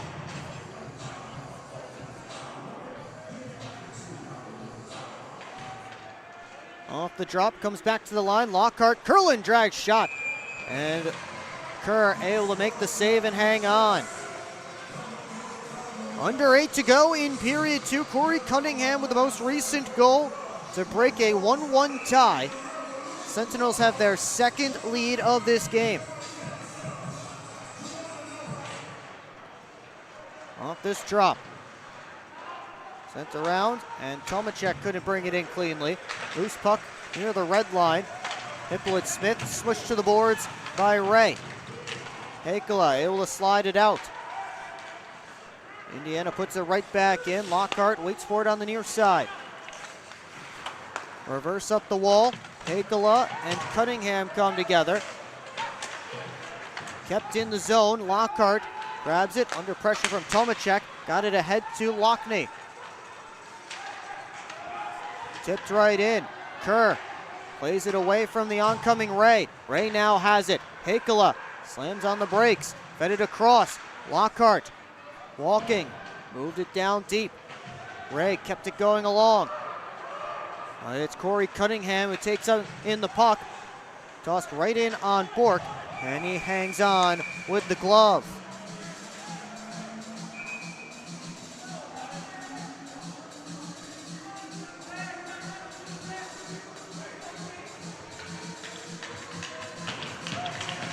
And now Anderson and Ponovanov stepping out of their respective penalty boxes. They get stick taps from their teammates.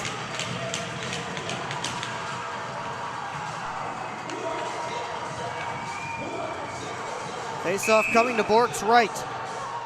Between Millette and Bormanis, Esposito lined up right behind Bormanis.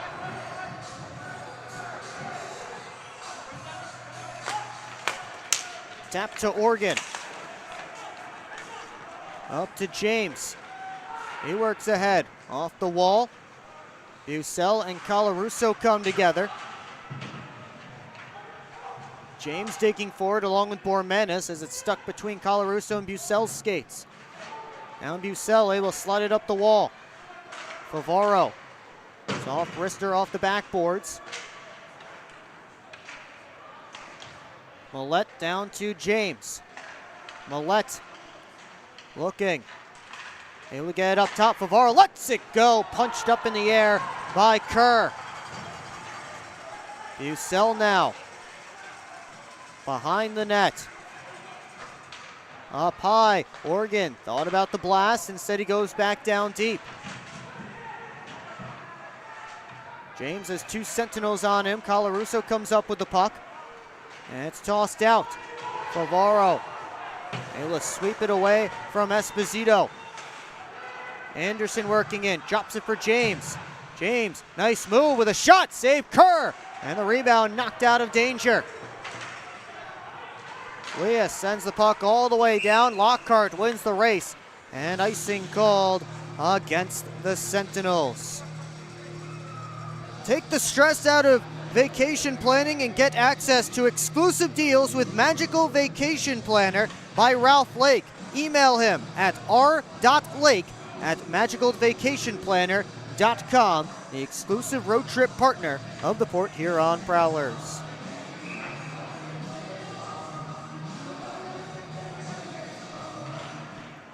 Off this drop, Lockhart gets it down to Price. Now to DeCumbus. Anderson, DeCumbus, in front, Price! Couldn't get it to go from the low slot. He hit Kerr up high, and Kerr's mask comes flying off.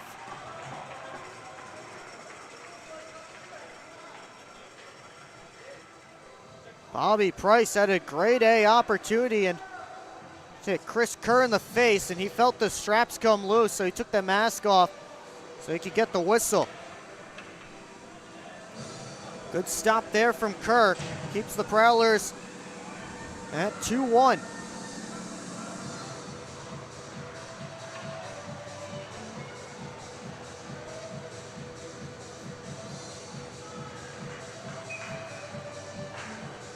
Luke James, Artu Hakala, and Lucas Lockney. The trio up front for the Prowlers right now as James gets set to draw against Hippolyte-Smith. Ponovanov wraps it around the boards. PV sent it ahead, and Lockney takes it in from Oregon. Hippolyte-Smith tossed up, chipped into the Prowlers' end. Oregon takes a look over his shoulder. Oregon wraps it around the boards. Hakala towards Favaro off his skate. Oregon gets there with Hippolyte-Smith. Favaro Up the wall. Hippolyte Smith trying to pull it off the boards. Oregon gets to it. Tried to slide it ahead. Oregon went down to the ice as he moved the puck. Meanwhile, now it's Lockney. Couldn't cycle it down deep. Bormanis looking to step around Favaro, could not. And Nick Favaro's getting a penalty here. Interference against Favaro. The Sentinels to the power play when we come back, leading by a goal. Lucas Lockney and Christopher Bormanis don't look like they're done.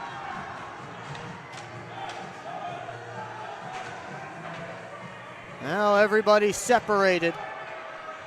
And we will take a break. Again, an Indiana power play coming on the other side. SMR Automotive Systems is part of the Motherson Group and a proud community sponsor of the Port Huron Prowlers. We are one of the largest manufacturers of rearview mirrors for passenger vehicles in the world, with local plants in Port Huron and Marysville. We strive to support our local communities and have positions available for various abilities and experience. Find out more about who we are at smr-automotive.com.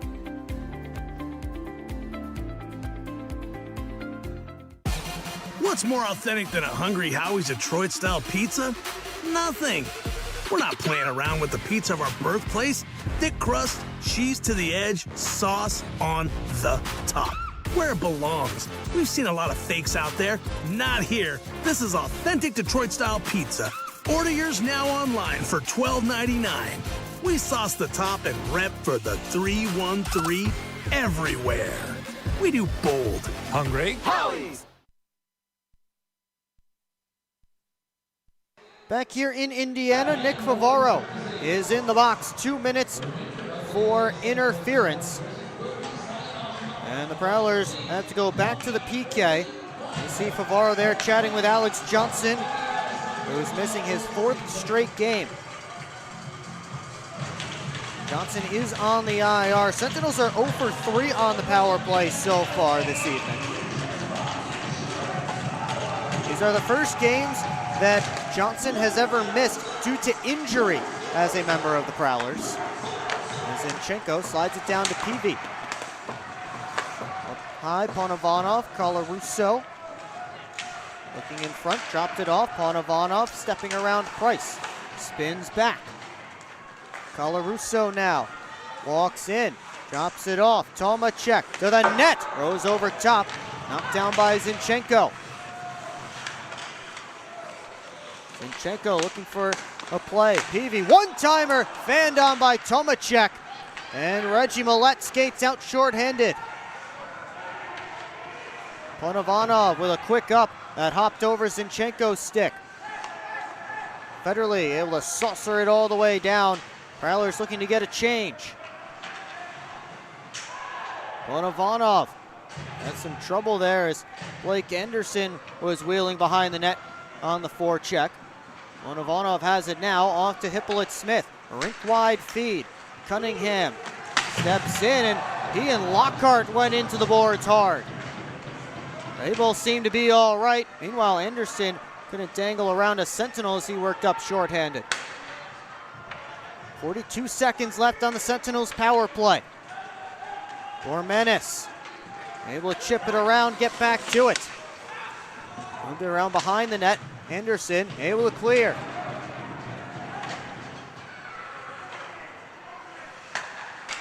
Bormanis, cross corner dump. Esposito and Lockhart chasing it down. Cunningham pushed it up the wall. Ross, Ouellette straight away. Bormanis across, one-timer. Ross, save, Bork! Comes around to the near side. Oregon able to fire it off the boards and out. That will do it for the penalty. The Prowlers survive thanks to a big save from Jamison Bork. Akela with a steal. Working in on Lias. Gave it off, the shot hit the post. Lias, toss out. This one touched in. Bork lays it behind the net for Federley. Dinks it for Parsons. Under 2 to go in period 2. Sentinels with a 2-1 lead. Federley, Parsons. Boos raining down from the fans here in Indiana as their team's neutral zone trap is forcing the Prowlers to do nothing. And now Indiana takes the turnover. Tortorella wheels in. And Federley finishes Tortorella to the backboards. They both went down to the ice. Now Parsons wrapped up with Tortorella. Prowlers are going the other way. Parsons and Tortorella are still tied up. Referee's trying to get in there and break it up.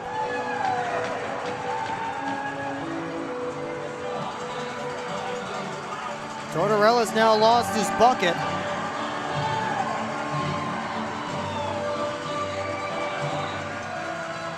And now they have some peace.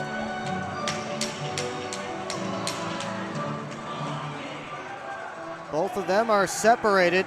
There's the original hit between Federley and Tortorella. Look like Tortorella kind of dumped Austin Federley after Federley hit him.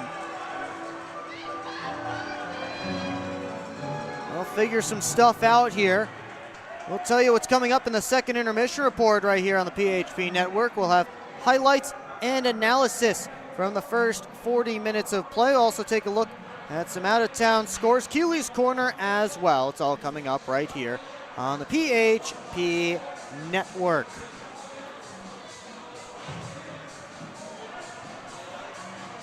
Minute 21 left to go in a middle frame that has seen the Prowlers put 12 more shots than the Sentinels on goal. But it's Indiana that has the only tally of the middle period. Corey Cunningham made it a 2-1 game just a little while ago. Gets some 4-on-4 action for the second time in this game as both Parsons and Tortorella pick up 2 minutes.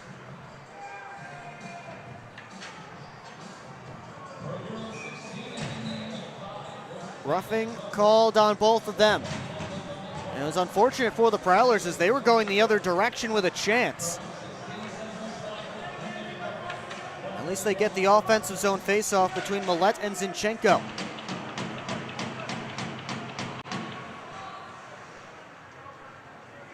Held behind the net.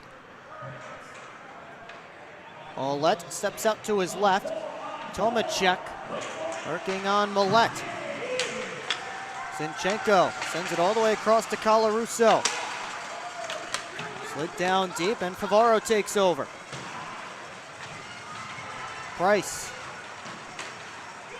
Lost it. Here's Tomacek. Had his stick lifted as he tried to shoot Price. Now Tomacek, a shot on goal blocked by Price off the stick of Colarusso. Reverse for Zinchenko. Handed it off and Millette shoveled it towards the corner. Favaro able to wrap it ahead towards Millette. 28 seconds left to go in period one as Price wheels to the outside, shot off a stick and off the ceiling, out of play. It cleared the glass by only a couple of feet, but it did hit the ceiling here in Hamilton Community Ice Arena. And a face-off all the way down in Kerr's end. His 4-on-4 will continue when we get to period three. Ray and Hippolyte-Smith on the draw. See if the Prowlers can get something going quickly, but Hippolyte-Smith won the faceoff. Terrain trying to slip away from Ray. Here comes Hippolyte-Smith working on Federley. Hippolyte-Smith throws on the brakes. Try to drop it up top. Terrain with a wrister blocked by Bucell. Battled for. Bucell takes over with 4.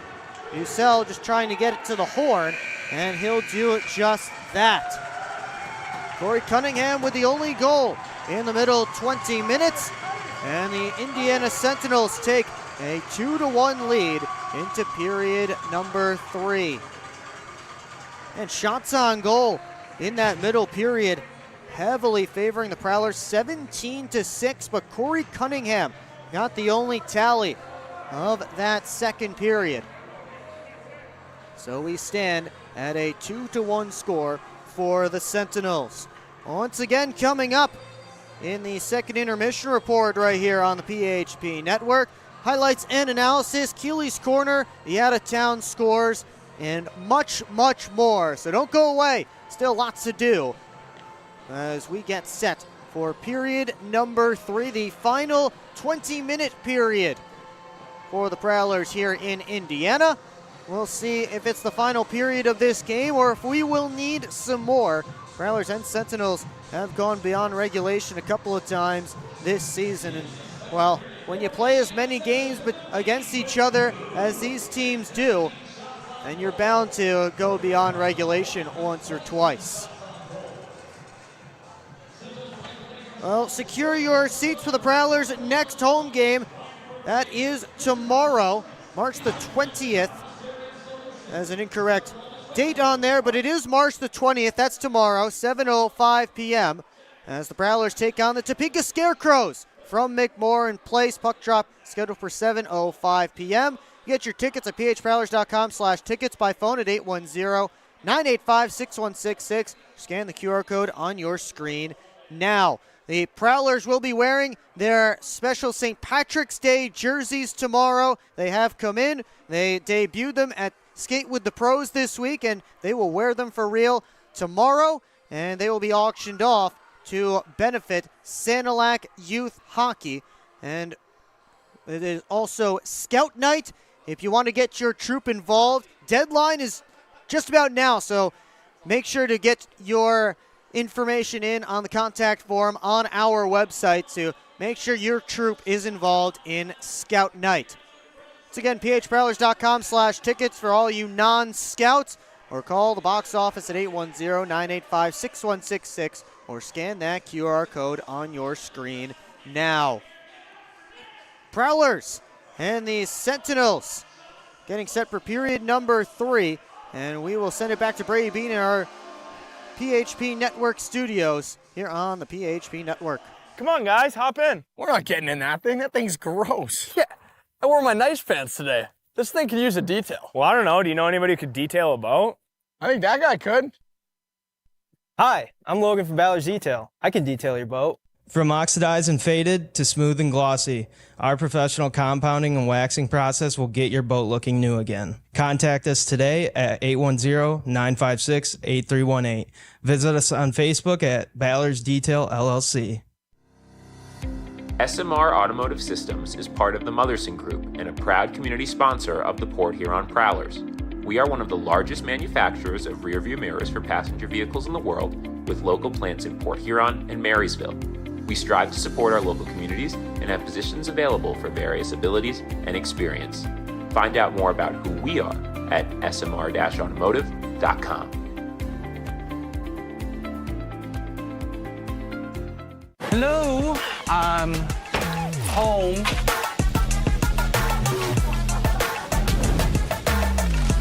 There he is. What is happening? Relax. We won. They brought back the snack wrap. Spicy or ranch? Spicy. Yeah, go. Yeah. Just one little bite. Can you stop? Oh, sorry. Gather your crew. Snack Wrap is back. This isn't working. LJ, pass me those flyers. No look behind the back pass. It's a whole play. I'll say, come on. Gap up. Close the gap. Close the gap. What are we saying? This isn't working. We need a shift change. Let's bring in the professionals.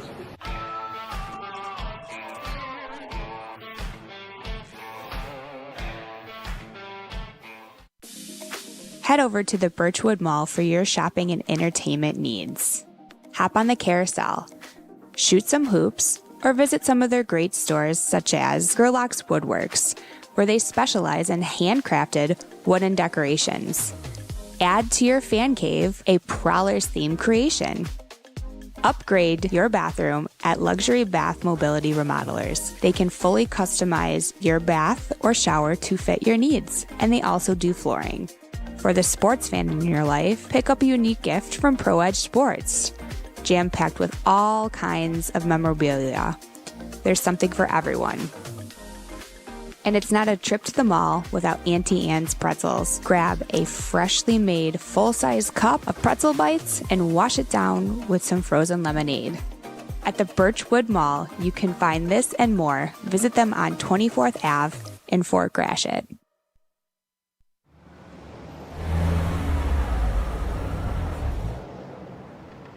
Hey guys, what's going on?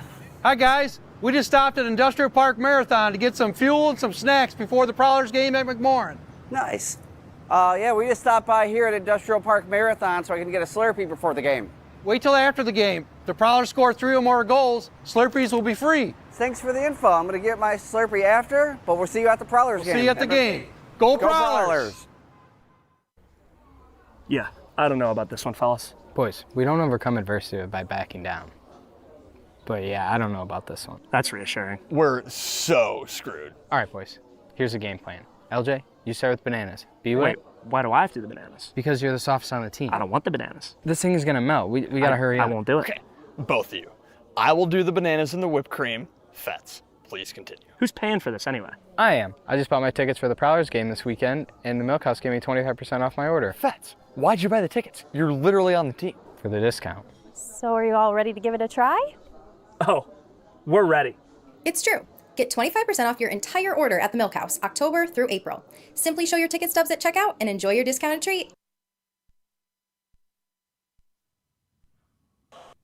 Back here on the PHP Network, 2 periods down, 1 to go. Your Prowlers trailing Indiana 2-1. Let's take a look at the highlights to see how we got to this point in this game. Early on, it was Indiana that was able to find the back of the net. Quick goal just officially 30 or 29 seconds in as the Prowlers fall behind 1-0. Chris Kerr having a pretty nice game in net. Prowlers have outshot Indiana 27-17. Chris Kerr has stopped 26 of those 27 shots. Prowlers had chances early, but just couldn't quite get by Kerr, as Indiana playing with a little bit of sandpaper to them, playing a little more disciplined. Sometimes these games against Indiana have gotten up and down, but the Prowlers, they kept knocking on the door, and finally Connor Bazal would find the back of the net to tie it up at 1 that was just 7 minutes in to the first period. Both defenses and both goalies would stand solid. Jameson Bork getting some action here, and he's had a pretty decent game thus far, especially in the first 40 minutes. The middle 20 or middle 25 to 30, I thought he had a pretty strong showing. As Prowlers had a couple chances right out of the penalty box. There was one, a couple more right out in front. Nick Favaro trying to set up, but Indiana is just muddying up the waters out in front of the net. And honestly, for this being the last game in a rivalry in year one that has been so heated, it's been a more disciplined, nuanced hockey game than maybe you would think, as a couple penalties as the Sentinels went back on the power play. But Prowlers did kill another 5-on-3. Now, the bad side is they've been in a few 5-on-3 situations. The good side is the silver lining, they have been able to get out of those 5-on-3s and kill those penalties. Of course, I said it was more disciplined. I didn't say it was void of shenanigans. These two teams, again, not the friendliest. There's a couple different scrums in there that you're trying to figure out which one to take a look at. The Sentinels had a chance and they wanted a penalty, didn't get it. As the Prowlers, again, trying to take the lead. It's still 1-1 at this point. Neither goalie nor Bork nor Kerr able to beat either of those goaltenders. Again, a few more scrums break out. This one had a little more juice to it. The fans were on their feet in Columbus as a short-handed Prowler squad still going to play with the same grit and the same energy. As you see the punches being thrown, a few haymakers between the two sides as the scuffling would continue. A little bit of Indiana thought maybe that there was a little bit of a face wash there. Didn't love it, as the Sentinels would finally break the 1-1 tie when Corey Cunningham would beat Jamison Bork, one-timer out in front, and 2-1 Indiana as the Sentinels retook the lead. Prowlers, try as they might, outshot Indiana 17-6 in the second period. Despite that, they get outscored 1-0 and find themselves down. Chris Kerr, I mean, he lost his bucket there. I mean, you got to tip the hat to Chris Kerr. He's done a nice job between the pipes. Jamison Bork flying around as well, going post to post, going to his backside as the fight's continuing on, and the Prowlers and the Indiana Sentinels through 40 minutes, 2-1. Indiana leads Port Huron. Prowlers looking for a big third period as we come to Keeley's Corner, brought to you by Full Metal Mel. And the Prowlers a bit short-handed coming into this game. No Ben Brockway, no Matt Graham, no Alex Johnson, all in the lineup for Port Huron. And here's the thing, and I'm sure a lot of you longtime hockey fans know this. You see the way they play each and every night, that they live for this stuff. They don't want to be sitting out. However, and it's an interesting spot for a guy like Matt Graham or Alex Johnson, who are both coaches and players, where in the micro view, they want to play. They don't like Indiana. They want to clinch home ice, and they want to do it as soon as possible. But when you zoom out a little bit, you have to look, okay, if my guys can be, if a guy like Ben Brockway, let's say he's, 5% healthier in April, 10% healthier come playoff time, what's that risk, what's that opportunity cost from, playing him in this game where, yes, those guys no doubt would help the team, that would help them get this win.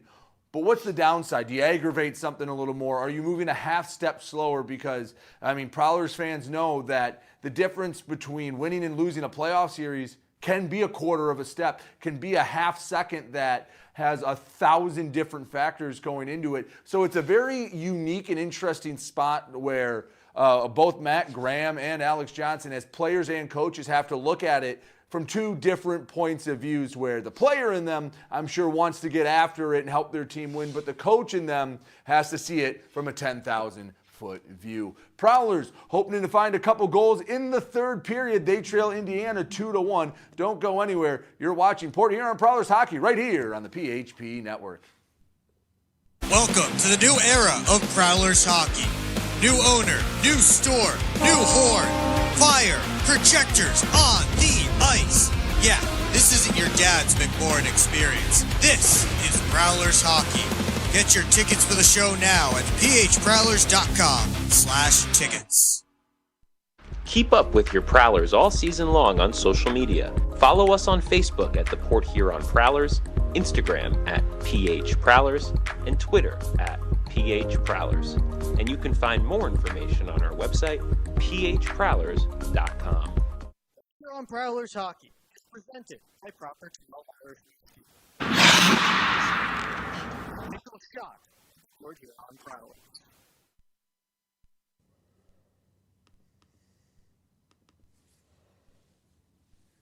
Back here in Indiana, Prowlers trailing the Sentinels by a score of 2-1 through 40 minutes of play. Will Wiggleman back with you on the PHP Network. Take a look at what's coming up next for the Prowlers. Well, we had our coaches show at Wings Etc. last night. Prowlers coming off a 7-1 win over the Watertown Wolves on Sunday when they had many more of their full complement of players. You heard Brady Beaton talking about it in the intermission report, about those guys just getting back healthy, because this is not the most important game of the season. The most important game of the season is coming up in about a month from now. That is when the playoffs begin. This may be the most important game of the season for the Indiana Sentinels, but not for the Port Huron Prowlers. But Port Huron will be back to start a 4-game home stretch tomorrow. They will face off against the Topeka Scarecrows, 7:05 p.m. puck drops. Both games this weekend. Tomorrow is Scout Night, so get your troops out there for that one. Prowlers will be wearing those St. Patrick's Day jerseys, and They will be auctioned off after the game to benefit Sanilac Youth Hockey. And then Saturday is taking a shot at breast cancer night. Specialty jerseys for that one as well, auctioned off for breast cancer research. Next week, the Wolves come to town, 7:05 and 6:05 p.m. games. On Friday, Faith and Family Night, which will feature a pregame faith and sports talk led by some of the Prowlers players. You have to reach out as part of your congregation to RSVP to that. Reach out to Brady at phprowlers.com to RSVP for the faith and sports talk. And then on Saturday is Pucks and Pups and Paw Patrol night. Another specialty jersey night as the Prowlers will be wearing Paw Patrol themed jerseys. Dogs will be allowed at the game, and fans will be able to hit the ice with the team afterwards. You can get your tickets for all of those games at phprowlers.com/tickets. Only game in the FPHL this evening is here in Columbus, Indiana. So that means we have the local sports scoreboard rather than the out-of-town scoreboard, still presented by Love After Hours Boutique and Boudoir. Well, the goaltenders are hot at Little Caesars Arena. Jacob Dobes and John Gibson have been perfect as the Montreal Canadiens and the Detroit Red Wings are still scoreless in the second period. They've hit halftime in our nation's capital. The Pistons are holding an 8-point lead over the Wizards. Jalen Duran leading the Pistons with 13 points, while Tristan Vukovic has 13 points for the Wizards off the bench. Michigan State earlier this afternoon took down North Dakota State in the first round of the NCAA tournament. The men's team for Michigan State, a 3 seed in the tournament, and they won it 92-67 as Carson Cooper and Cohen Carr led the way with 20 points and 17 points respectively. Cooper, a double-double, 20 points and 10 rebounds. So the Spartans are moving on to round 2. Michigan is a 1 seed, but they are being given trouble by 16 seed Howard, 50-46. The Wolverines lead at halftime. So we'll see if they can stretch things out when they get to the second half. Namari Burnett leading the Wolverines with 10 points. Cedric Taylor III has 14 and Cam Gillis 13. Bryce Harris 12 for Howard. Just 7 points for the rest of the Bison's roster. Of course, here it's 2-1 Sentinels. Outtown scoreboard presented by Love After Hours Boutique and Boudoir. Use code Prowlers for 15% off at Love After Hours. Turning our attention back to this game with our Gunther Graphics game stats. 2-1 Indiana. Prowlers up on shots 27-17. And teams combining 0 for 5 on the man advantage. We'll see if the Prowlers, with all of those shots on goal, can get one past Chris Kerr, who is looking for his first victory over Port Huron this season. This is his 5th start against the Prowlers. Kerr is down in the goal crease to camera left as he has stopped 26 of 27 Prowler shots. Jamison Bork is in the goal crease to camera right. He has stopped 15 of 17 in his first professional start. Bork has already more than doubled the number of minutes he's played this season. Came into the game with 39 minutes and 39 seconds, split between 2 relief appearances, including Sunday when he played the final 7 minutes of the Prowlers' 7-1 win over the Wolves. Again, now getting his first start. We'll start this third period at 4-on-4. Still 40 seconds left on the penalties to Brian Parsons and Max Tortorella. Of course, the third period sponsored by CJ's Bar and Grill. It is the CJ's third period. Sentinels start with Zinchenko, Lias, Olette, and Colarusso. Prowlers with Bucel, Millette, Organ, and Federley.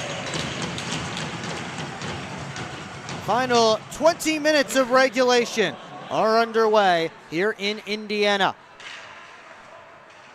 Reggie Millette slowly drops it back And Austin Federley trying to play away from Jonas Lias. Bucell taken in by Lias. Colarusso pinches in. Chipped around him. Now Ouellette. Jumps back, got it to Colarusso. Final seconds ticking off of the penalties. So we'll get back to 5-on-5 in just a moment. Noah Hippolyte-Smith tried to wheel in, and Bork clamps the glove on top to freeze play. Both teams back to full strength here. 44 seconds gone in the CJ's third period.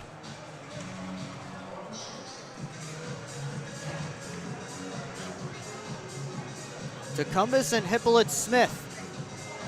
And on this draw, Hippolyte-Smith won it back clean.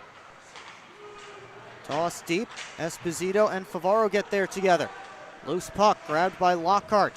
Price out for Tecumseh. Indirect feed has Blake Anderson wheeling in. Anderson all the way across. Favaro tried to touch it down deep. That hit Ponovanov. See it, Price heading towards the net. Anderson with speed. Chips it around Cunningham. Tries to head after it. Prowlers thought there should have been a penalty there as Anderson was tripped up. Tecumseh couldn't work it towards the net. Ponovanov up to Esposito. That is stick lifted by Anderson. Esposito was able to get the puck deep, however. And Lockhart bounces it over to Favaro. Both teams making changes. Favaro hands it off for Parsons. Federley looking ahead, claps it off the end boards, but Terrain wins the race this time, and icing called against the Prowlers. And again, we've talked about it a couple of times already in this game, that neutral zone trap that the Sentinels are setting up. None of their players will cross the Prowler blue line when Port Huron's defense are playing D to D. And that's a strategy the Prowlers have tried to use to break it. It worked a couple of times for them in the second period. At that time in icing. Federley after the face-off win by Ray. Off the boards. Ray gets to it. Tried to cut to the middle, but lost the handle. Parsons, chased by Tomacek. Federley now, as the Sentinels retreat into that trap.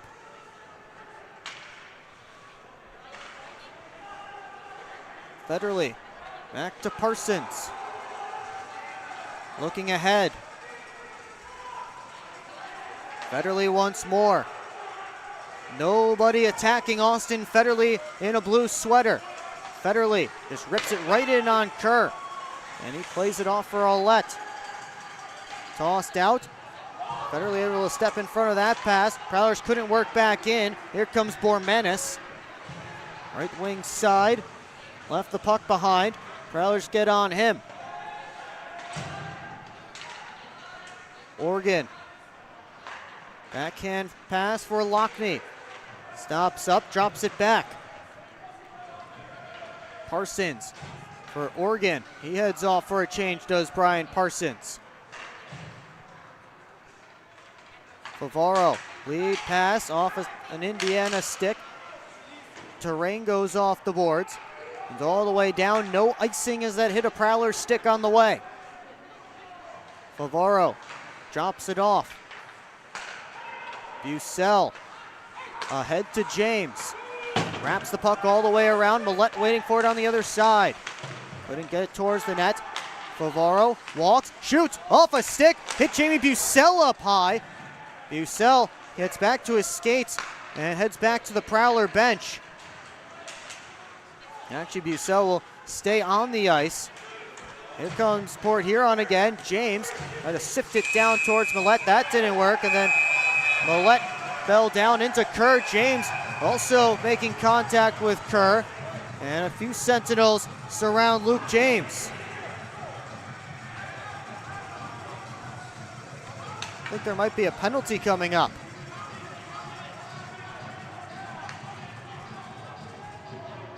Indeed there is against Luke James. Oh, the Sentinels will head to their 5th power play of the game. Too much contact between James and Kerr there.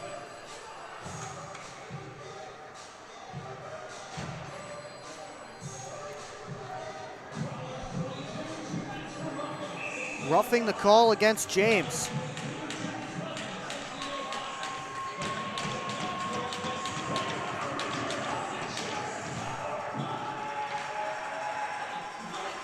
So Indiana 0 for 4 on the power play right now, trying to extend the lead. Blake Anderson able to toss the puck out. Colarusso behind his net. Left wing side, Zinchenko. Cross ice feed, too far in front of Tomacek, as Favaro threw a hit on him. Pass to Ponovanov was missed. Ponovanov wheeling back up to Colarusso, and it's clapped off his stick and down ice. Kerr all the way out to hand it to Ponovanov. Prowlers with 4 fresh killers out there as Ponovanov works in. Zinchenko just threw his shoulder into Reggie Millette away from the puck, and play continues. Ouellette at the top. Cunningham had it poked off his stick. Now Zinchenko up high to Ouellette. He walks, gives it over. Ponovanov with a shot towards the net. Off a stick. May have been Borks. It's up out of play.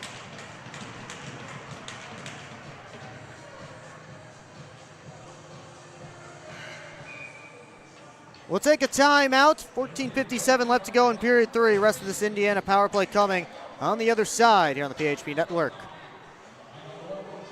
Hi, what can I get for you? I'd like some McMorrin fries, please. All right, that's going to be $4. Okay. She shoots, she scores with the new Prowlers debit card. Don't you have somewhere to be? The game's on. Get your Prowlers debit card only at Flagship Community Federal Credit Union, located on Lapeer Road in Port Huron.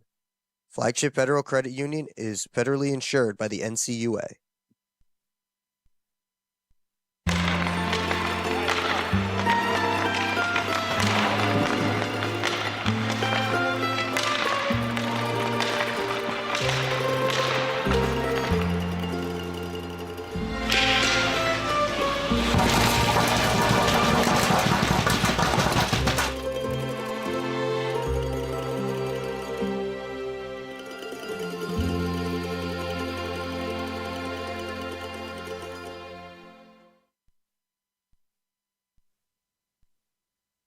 Back here in Indiana, just over 5 minutes gone in the CJ's 3rd period, and the Sentinels still hanging on to a 1-goal lead.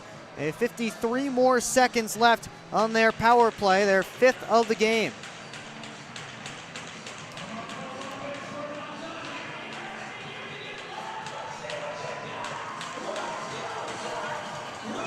Face-off scheduled to be to Jamison Bork's left.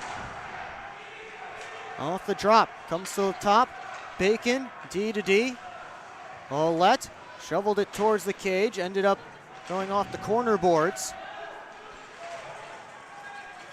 Prowler got knocked down in the scrum. Hippolyte Smith up high to Bacon. Fed a pass across, did get through to Ouellette. Not cleanly though. Ouellette has it back. Wrist shot, gloved by Bork.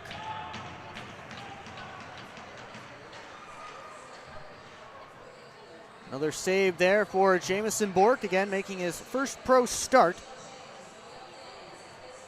Right now being credited with 17 saves on 19 shots. We take a look back earlier in this power play. There's Bohdan Zinchenko knocking down Reggie Millette away from the puck. The Prowlers bench all put their arms in the air, and they did not get the call they were looking for. Brett Lockhart hits the puck, slams it off the boards all the way down.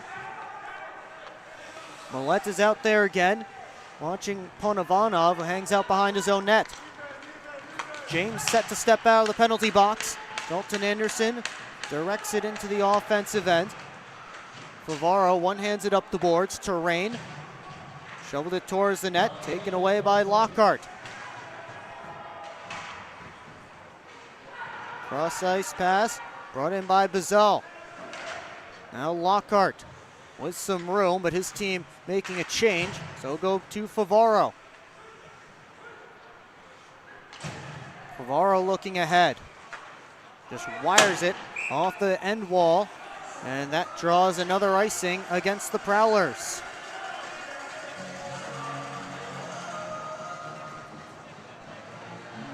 Well, the Prowlers are on the ice, so grab a glass of Proper 12 Irish whiskey. Proper 12, the official shot of the Port Huron Prowlers.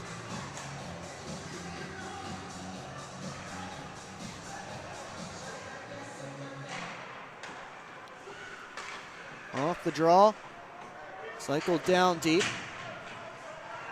Sentinels looking for a pass in front, and Bork in the splits, able to make a stop. Bacon has his shot go off the back wall. Bacon on it again. Olet sends it down deep.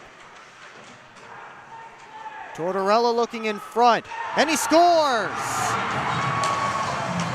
Max Tortorella from a sharp angle, able to give Indiana a 2-goal lead.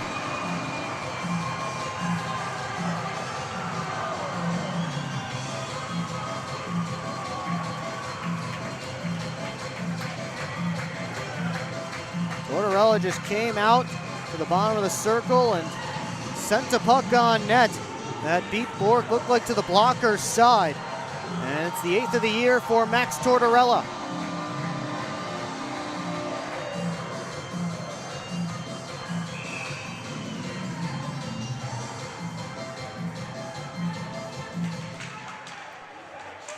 The Prowlers now with a 2-goal hole. So 13 minutes left to go in regulation.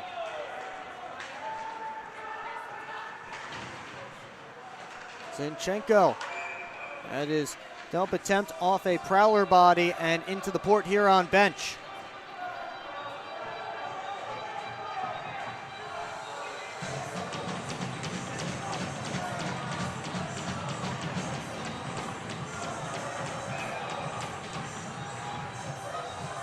Unassisted goal right now for Max Tortorella.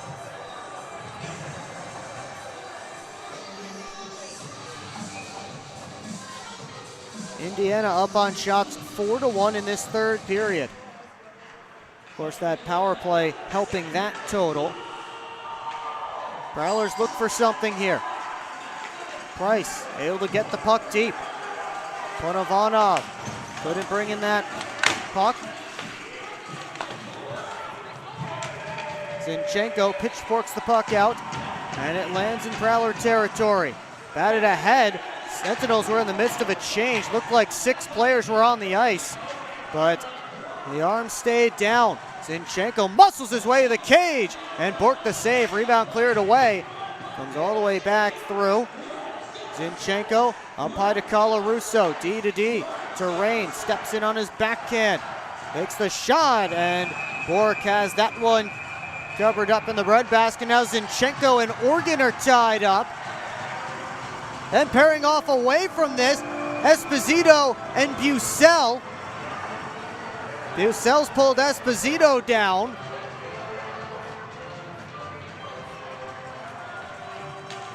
They're separated.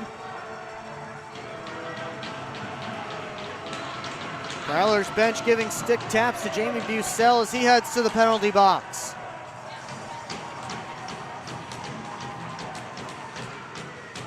There's the original skirmish. Zinchenko and Organ on the right of your screen, but then see Bucell and Esposito get going right by the net. Referees will chat about it. 12:07 left to go in regulation. See Ethan Esposito there on an 8-game point drought, but still tied for the team lead with 13 assists this season. 2 minutes are up on Jamie Bucell's side. And it looks like that will be it.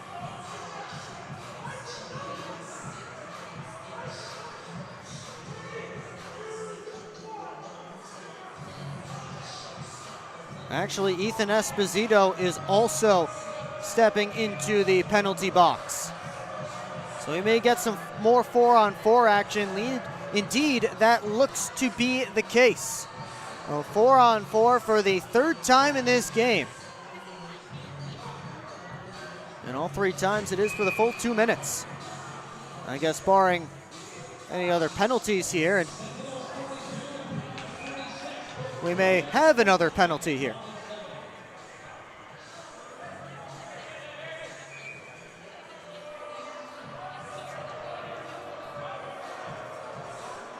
Now the referee signaling 5-on-5. Still more discussion to be had. Prowlers might be up a man now because of something that was said on the Indiana bench. Port Huron is sending out a power play unit. Esposito and Bucell each got 2 minutes for roughing. And now they have taken those penalties off the board.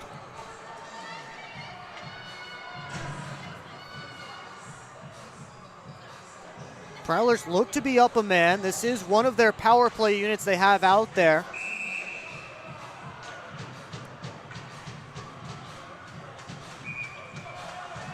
And indeed, it is the second power play of the game for the Port Huron Prowlers. They have not put anybody up on the board quite yet. I have not seen anything come down yet on my penalty sheet. I did see Blake Peavy get an assist on Max Tortorella's goal.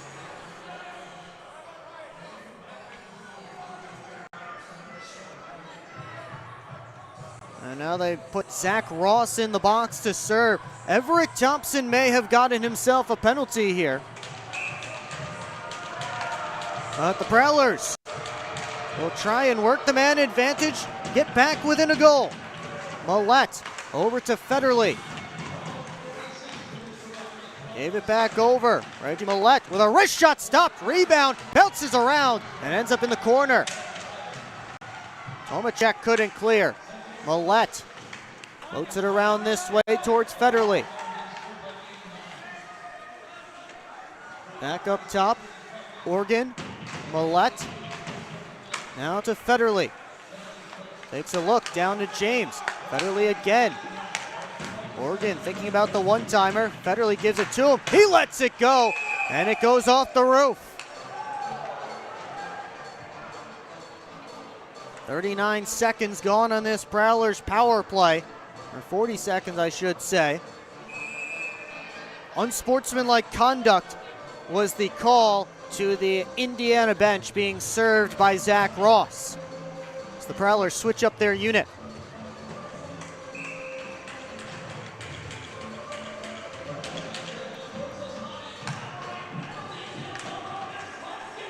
Faceoff comes back off of Price and into the Indiana bench.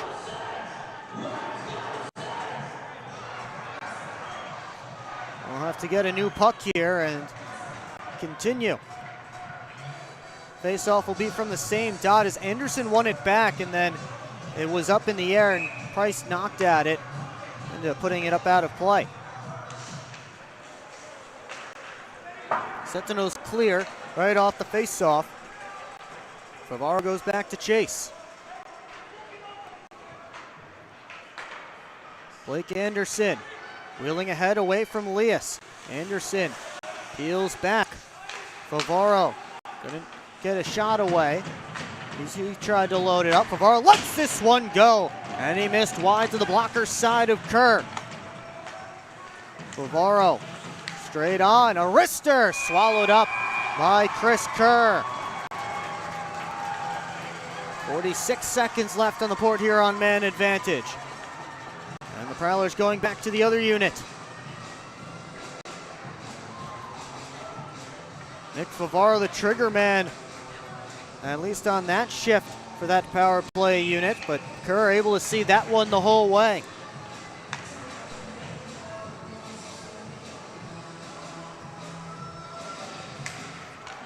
Off this drop, Tortorella sends it all the way down.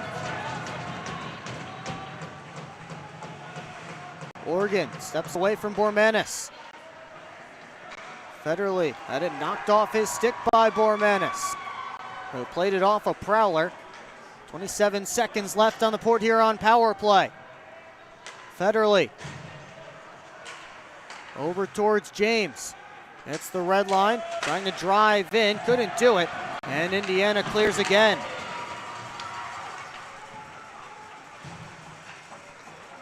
Tim Morgan, long lead pass, tipped in by Millette.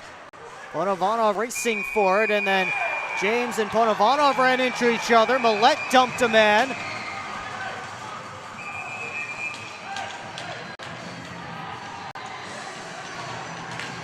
And now Millette's having words with the Indiana bench. Whistles continuing to blow. They try and keep Reggie Millette away from the Sentinels here.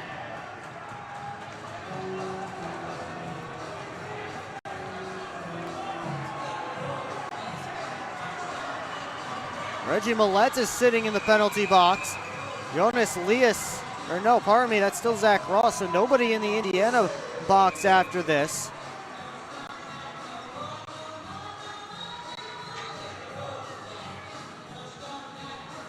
Looks like we'll get 4-on-4 for 2 seconds, and then the 6th Sentinels power play of the game.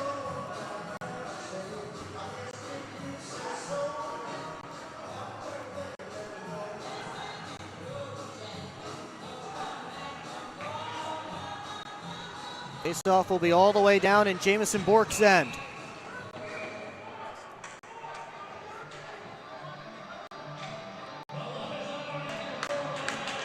Two minutes for unsportsmanlike conduct against Reggie Millette.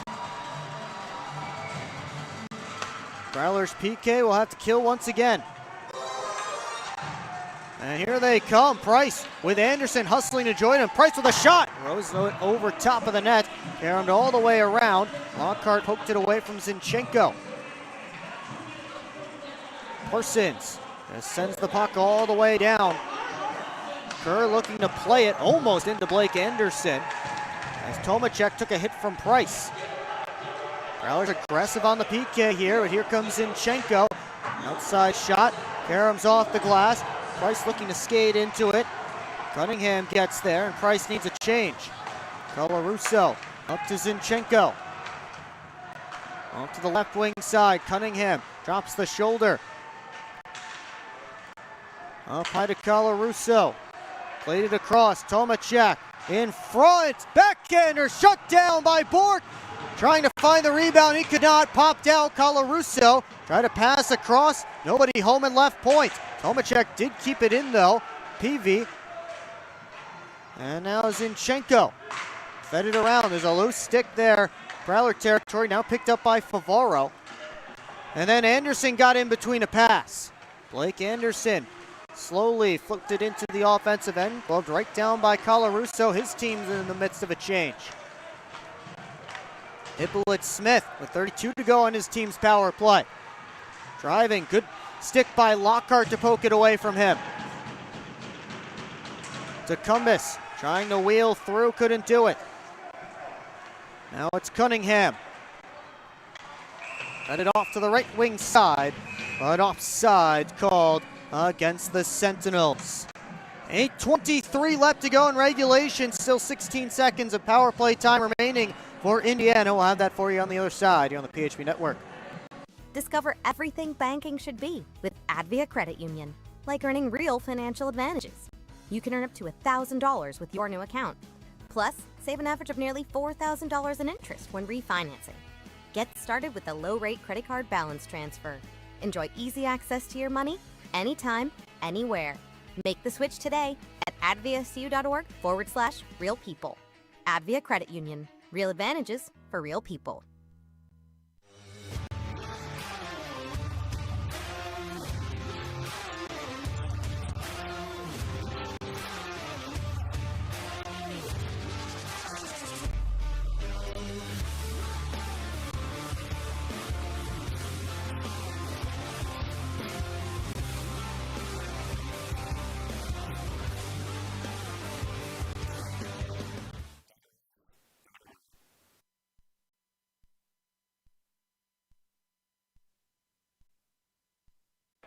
Back here in Indiana, still 16 seconds left on Reggie Millet's penalty. And 8:23 left to go in regulation. Coming down to crunch time for the Prowlers if they want to get a win to wrap up their season series with the Indiana Sentinels. Prowlers currently leading that season series 10-4. And obviously one of these teams is heading to the Commissioner's Cup playoffs. One is not. Prowlers still heavily short-handed in this game, missing a number of their regular players.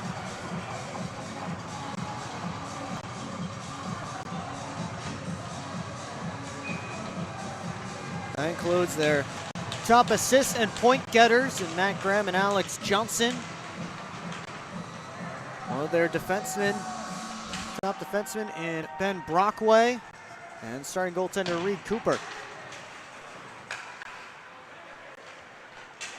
As Price took a bump from Elias, those two swung each other down, and now Elias and Price give each other one more shot before going back up ice. Millette almost picked Cunningham's pocket fresh out of the penalty box. Here's Ponovanov wrapping the puck deep. Prowlers get there first, hopped over Bazal's stick. Zinchenko off the window and in. Parsons slid it ahead to Bucell. Works up onto Millette, play it to the middle. Bazal lifted his man's stick. Bacon takes over. Bucell tried to come back for the puck. Millette back for Favaro. Parsons ahead towards Bucell, off an Indiana stick, so no icing here. Ross and Bazal cancel out. James gets it up top. Favaro towards the net. Heikola all the way around. They go turnaround try, batted away by Kerr. James up to Parsons. Looks, shoots, deflected, and Kerr able to clamp the glove on top. And then Ross gave Heikola a shot. James was knocked down. Zach Ross is being pointed to the box, and you can see his surprise.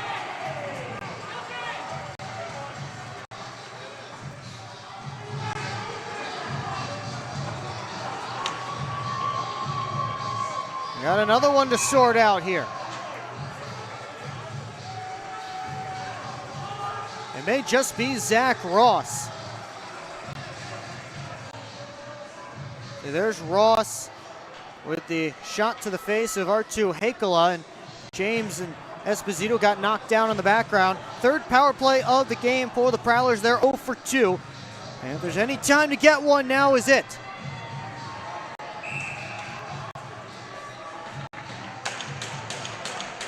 Bucell and Bormanis on the face-off. Bormanis was able to play it over to the near side corner. Tortorella, that is the only goal of the third period, clears. Price back for it. Favaro whips it back across. Price flying in. Had to go off to Anderson. That didn't work cleanly. Bucell picks up the puck. Working away from Terrain. Favaro back down to Bucell. And Terrain picked that one off, and he gets it all the way down. 35 seconds gone in this Prowlers power play. Favaro gave it over to Lockney. And a delayed penalty coming up here against Indiana. Too many men on the ice for the Sentinels.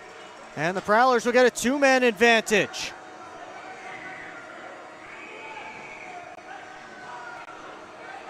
CJ's Bar and Grill keeps the kitchen open until 1 a.m. and gives you a 10% discount for wearing Prowlers gear on a home game day. It's the perfect place for all of your post-game celebrations. The Sentinels caught with 5 on the ice during a PK.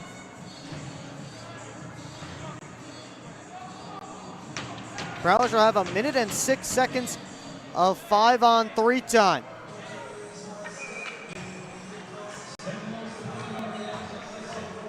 And a timeout called by Port Huron.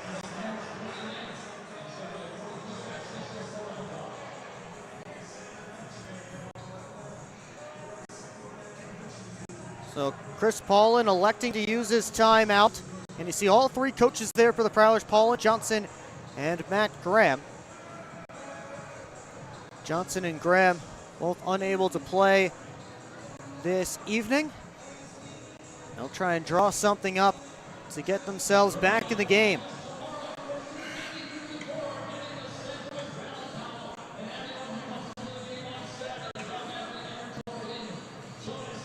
Prowlers trailing 3-1. It was 1-1 after one. Corey Cunningham scored in the second, and Max Tortorella the only goal here in the third. As the Sentinels have gotten some great goaltending from Chris Kerr.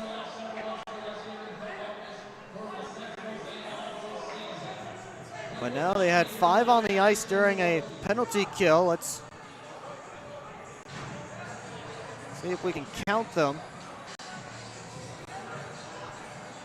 See, there's 3 Sentinels on your screen now. It was a bit behind the play, so it may not have caught it with the cameras, but there's about when they officially blew it dead. We're back to it, ready to go here.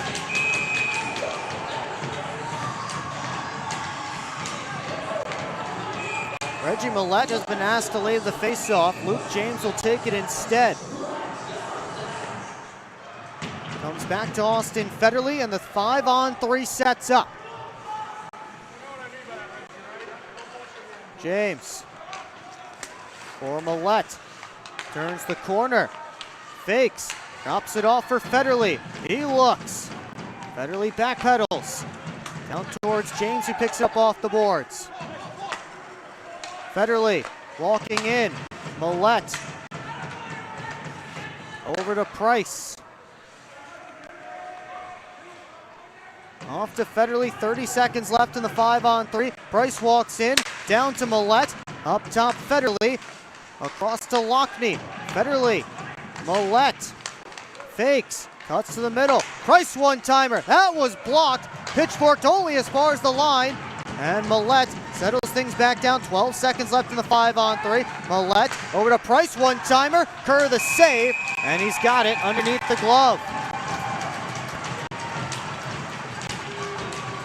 6 seconds until Ross is scheduled to step out. And 1:01 left on Ethan Esposito's penalty.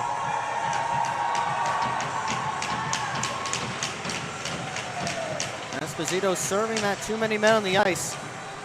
Prowlers did a lot of working around the outside. They switched up the unit here. Before continuing, Blake Anderson will draw against Christers Bormanis.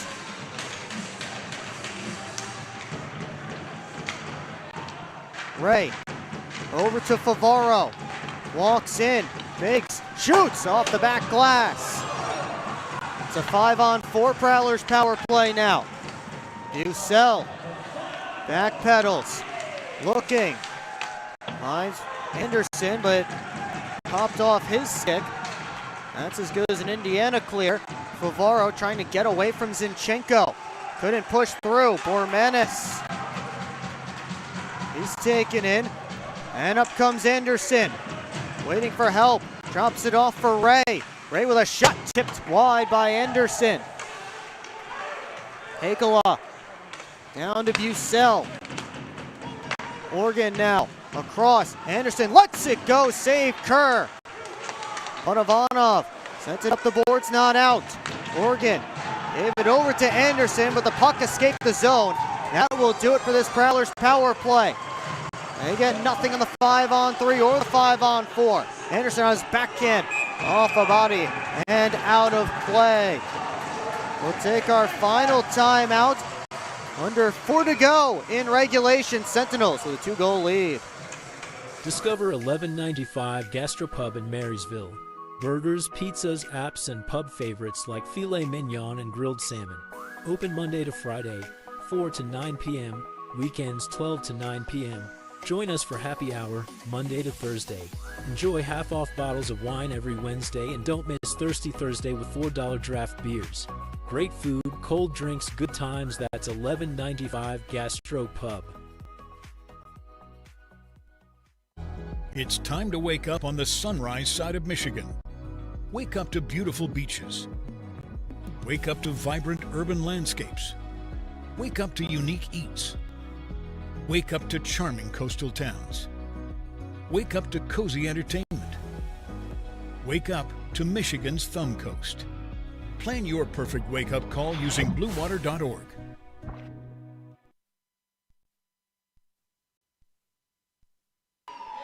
We invite you to tune into our next broadcast. That will be tomorrow, March the 20th, when the Prowlers return home to take on the Topeka Scarecrows. Puck drop is scheduled for 7:05 p.m., and the pregame show starts at 6:50. It's all right here on the PHP Network. Of course, the Prowlers will be wearing their St. Patrick's Day jerseys on that night. Empty net here for the Prowlers as Jamison Borg is on the bench. Port Huron trailing by 2. It's under 4 minutes left. Chris Paul is always aggressive with the goalie pull. And he's aggressive again here. Right off the drop. Tomacek turns it towards the empty cage, and that will go down for an icing. 6-on-5 attack for the Prowlers out of the TV timeout.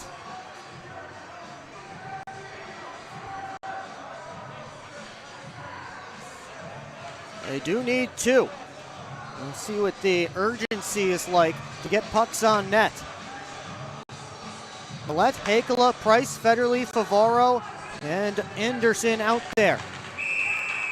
Hippolyte-Smith won the face-off back clean, but they say Noah Hippolyte-Smith or somebody on the Sentinels did something unsavory, so Hippolyte-Smith, I believe, oh no, he will not be kicked out. He just gets a warning.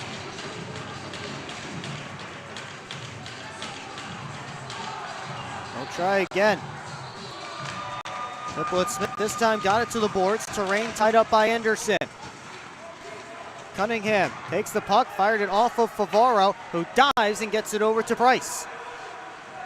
Price wheeling in, off to Millette. Back for Bobby Price, poked it down deep. Anderson behind the net. And it was taken by Terrain. He sent it all the way down. And another icing call against the Sentinels.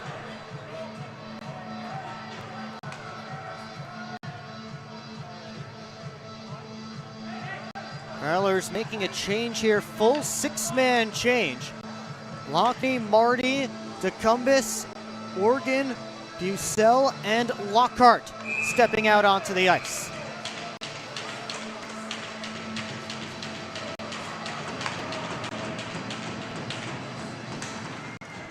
They got one back by Hippolyte-Smith. This one caught an edge, it's rolling! Oh, it just jumped past the empty net. That cut all the way across the crease and just wide.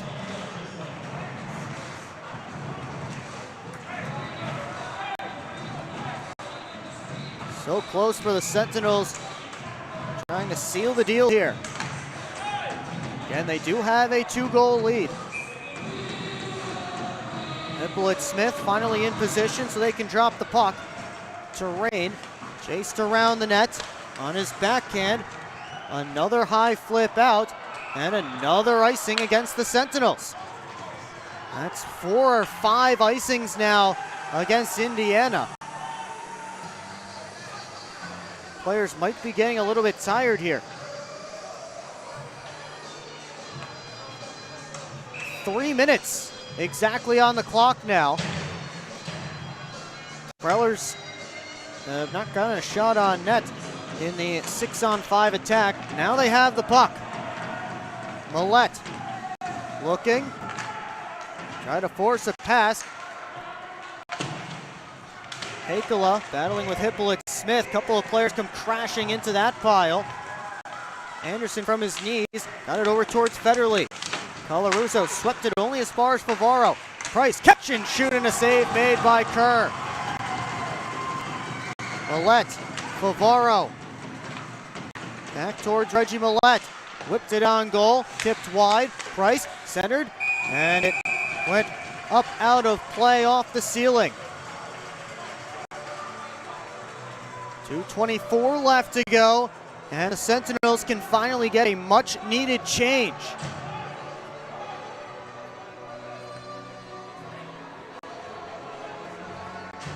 See that last chance here for the Prowlers. At least one of those chances.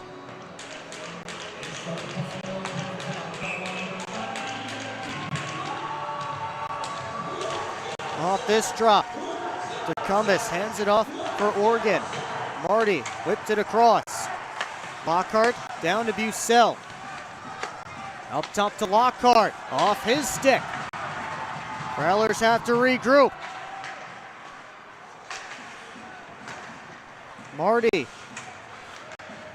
Off to the right wing side to Lockney. Back to Dylan Marty. He spins. Lockney looks and shoots. Punched out by Kerr. Lockney spinning. Marty across. Lockhart up top. Oregon lets it go. Hard off the backboards. Bucell retrieves. Prowlers need 2:38 to do it. Lockney. Lockhart gets it back. Down to Marty. Marty turns and looks. Shoots, save. Rebound. Bounces around. Swept wide by Lockney. Bucell now. Pitchforks it behind the net. Lockney looking. Up high. Lockhart one-timer punched out. Oregon down to Bucell. Couldn't pull it out in front. Now to Cumbus. Bucell is knocked down. DeCumbus behind the net to Lockney. Trying to make a pass up high. Millette fresh off the bench. Set the knuckler. That Kerr's able to stop up out of play. Under a minute to go.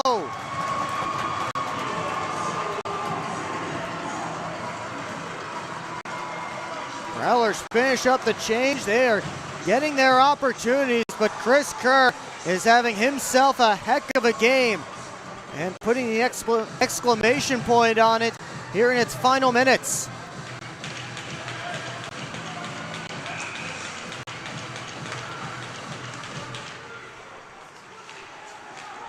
Zinchenko couldn't get back to that puck. Federley couldn't bounce it in. Bavaro taken down by Tomacek. Anderson knocked down. It's underneath Blake Anderson. 35 seconds left to go. Sentinels trying to just pin it. Again, they are up by 2. Prowlers need one quick.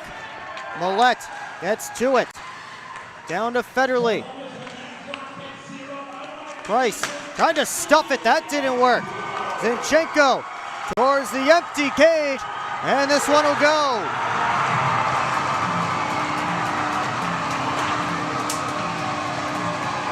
"13 seconds left.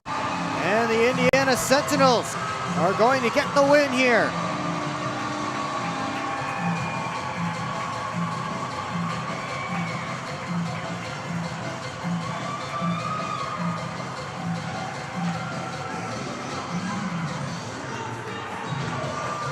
Odon Zinchenko with his team-leading 14th goal of the season. He has a 5-game point streak.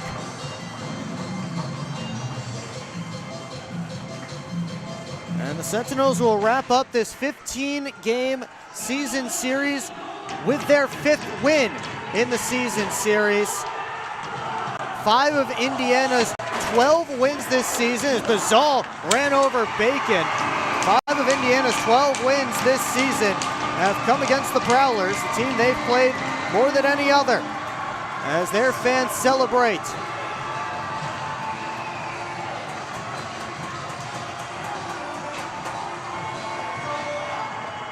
The shorthanded Prowlers drop this one.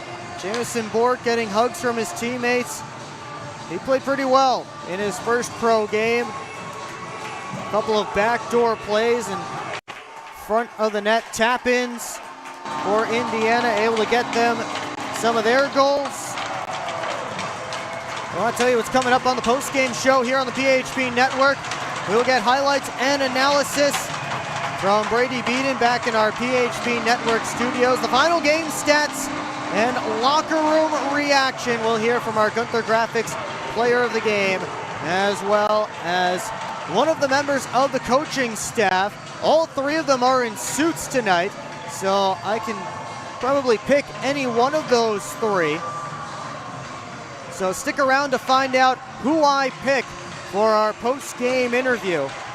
All of that is coming up right here on the PHP Network. Well, the Prowlers fall tonight.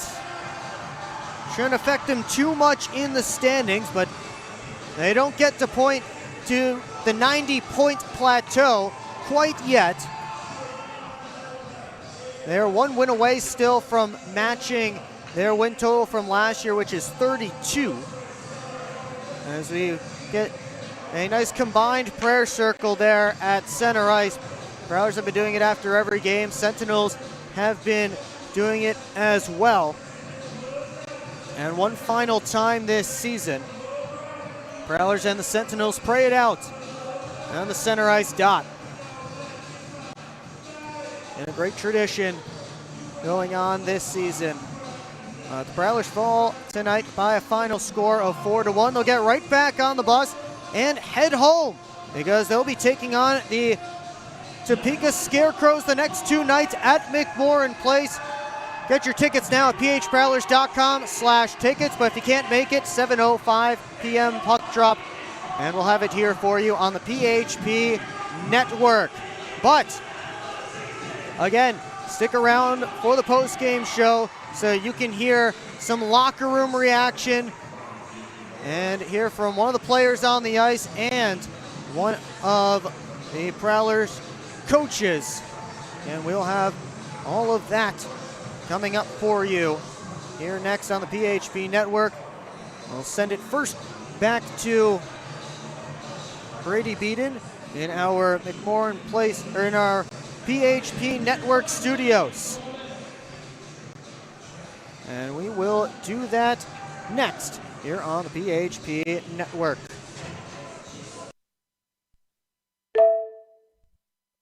Are you sick of asking somebody else to live your own life? I'm Josh with the Franchise Guys. If you're ready to quit your job or build your empire, I'll help you trim down my 800 franchise brand partnerships down to a few that fit you, fit your goals, and fit your budget. With options from senior care to airplane detailing, there's an opportunity for you. Owning a franchise can have up to a 90% success rate. That's better than job security. With the systems and support of a franchise, you won't be making all those costly mistakes as you would if you started your own business from scratch. And with options as low as $6,000 to get your own job-replacing business, there's no better option for you than to book a free call with me and my team. Visit GoFranchiseGuys.com. Stop dreaming about a better life and go live it.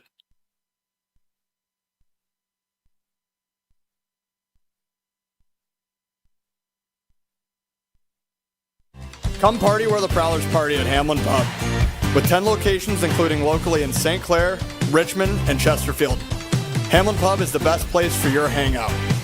Watch the Prowlers or your other favorite sports teams on their mini screens throughout the pub and get your weekend going with live entertainment every Friday and Saturday. Come party like the Prowlers at Hamlin Pub.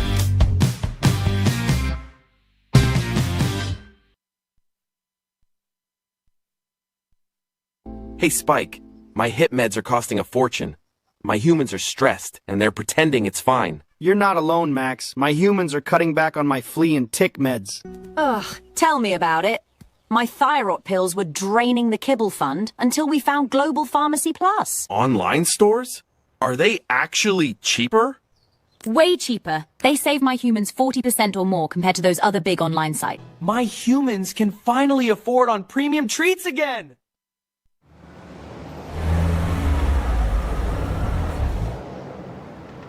Hey guys, what's going on?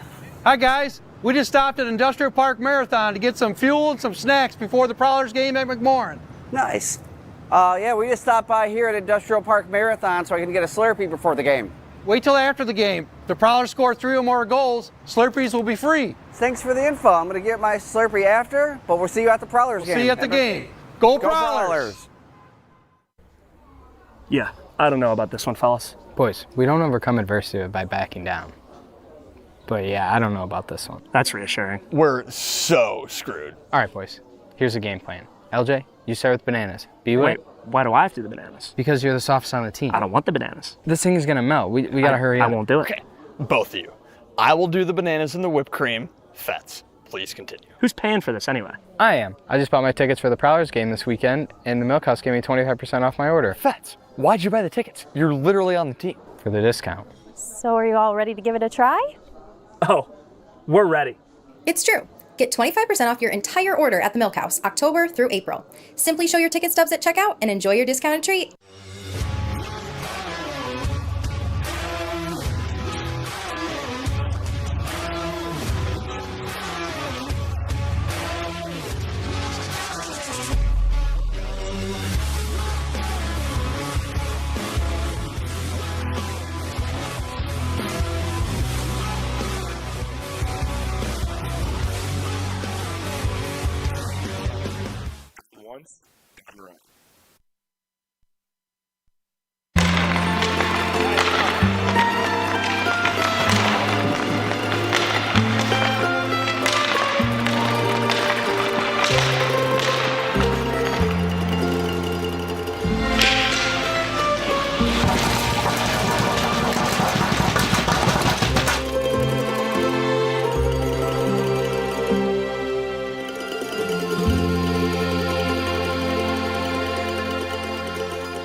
Hockey is like a business. One missed pass can derail the perfect plan.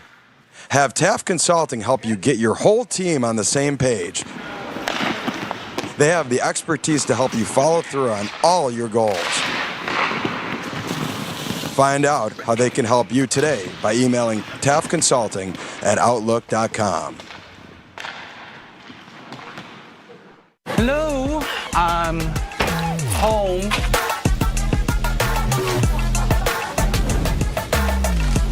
There he is. What is happening? Relax. We won. They brought back the snack wrap. Spicy? or ranch? Spicy. Yeah, go. Yeah. Just one little bite. Can you stop? Oh, sorry. Gather your crew. Snack Wrap is back. SMR Automotive Systems is part of the Motherson Group and a proud community sponsor of the Port Huron Prowlers. We are one of the largest manufacturers of rearview mirrors for passenger vehicles in the world, with local plants in Port Huron and Marysville.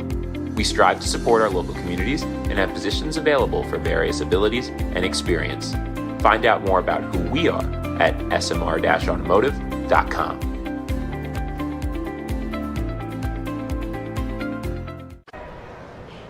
Is that him? Look over there. It's Bob. Wow, just look at that hair. Ever since he started getting his stuff from Global, the guy's unstoppable.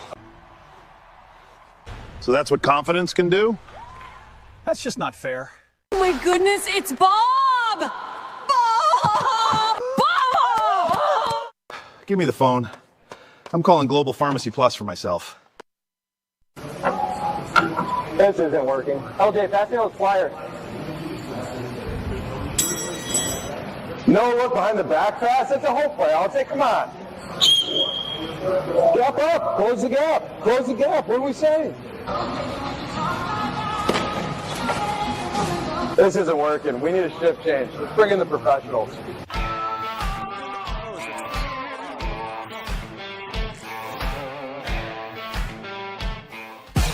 What's more authentic than a Hungry Howie's Detroit-style pizza? Nothing. We're not playing around with the pizza of our birthplace. Thick crust, cheese to the edge, sauce on the top. Where it belongs. We've seen a lot of fakes out there. Not here. This is authentic Detroit-style pizza. Order yours now online for $12.99. We sauce the top and rep for the 313 everywhere. We do bold. Hungry Howie's.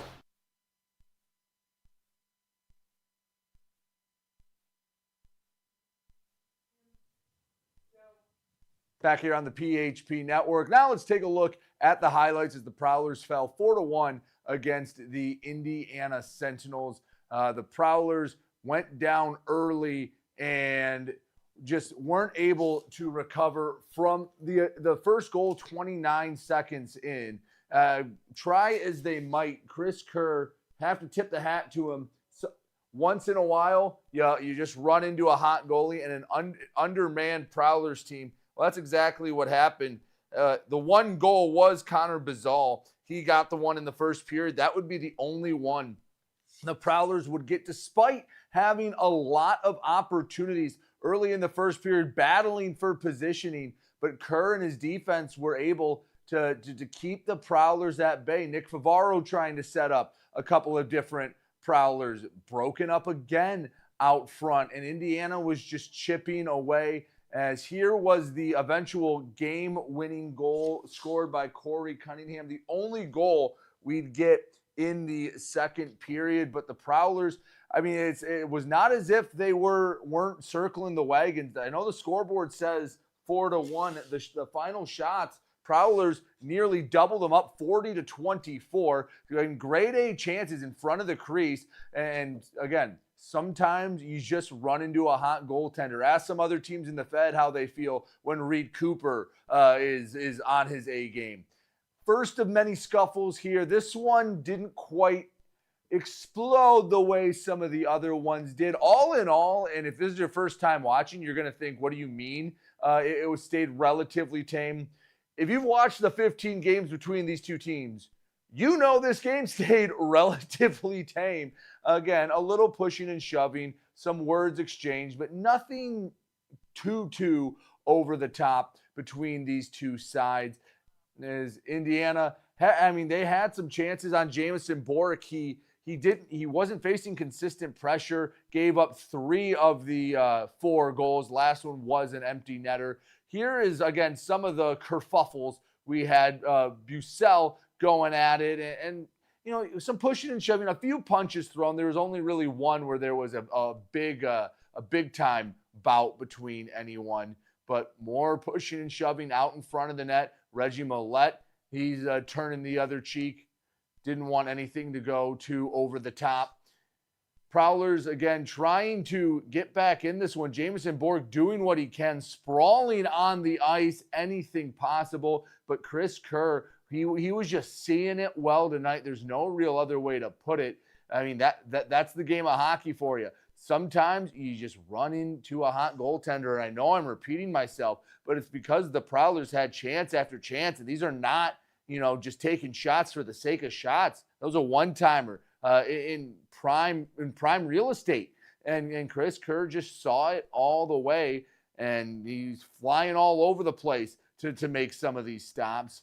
But the empty net goal by Bogdan Zinchenko would wrap it up for the for the Indiana Sentinels, taking the finale of this matchup between the Prowlers and the Sentinels. Let's take a look at the game stats brought to you by Gunther Graphics. And when you look at these game stats, you'll see that, the Prowlers heavily outshot the Sentinels. Did a nice job. They control play. If we were able to track time on attack, things like that, the Prowlers would have had the edge. However, the one that matters most, score, is the one that is eluding the Prowlers. As we get a chance now, we took care of business here, Let's take a look at the local sports scoreboard brought to you by Love After Hours Boutique and Boudoir. The Red Wings, last we checked in, tied at 1 with the Montreal Canadiens. That was a 1-0 game in the early parts of the third period. Red Wings trying to turn the Ides of March the other direction. It has been March has been a rough month if you're a Red Wings fan as well. Pistons take care of the Washington Wizards. Basically a G League team there. They should have done that as well. And on the hardwood, sticking with it, going to the college ranks, both Michigan and Michigan State avoiding any round 1 upsets as both cruise past North Dakota State and Howard respectively. Michigan a little nervous in the first half. That was a single-digit game going into the halftime break, but both sides cruised. And unfortunately, as you see, your Prowlers lost 4-1 against the Indiana Sentinels. That'll do it for us here in the PHP Network studios. However, Will able to catch up with our Gunther Graphics player of the game. He'll have someone from the bench for our Schultz Roofing coaching interview. Again, all 3 coaches, Chris Paul and Matt Graham and Alex Johnson, were in suit and tie behind the net. So he had his dealer's choice. Heck, last time you got Johnny for the coaches interview. Have all that and more when we come back right here on the PHP Network. Welcome to the new era of Prowlers hockey. New owner, new store, new horn, fire, projectors on the ice. Yeah, this isn't your dad's McMorrin experience. This is Prowlers hockey. Get your tickets for the show now at phprowlers.com/tickets. Keep up with your Prowlers all season long on social media. Follow us on Facebook at the Port Huron Prowlers, Instagram at PH Prowlers, and Twitter at PH Prowlers. And you can find more information on our website, phprowlers.com. We're on Prowlers Hockey, presented by Proper 12 Eric. Shot, the Port Huron Prowlers.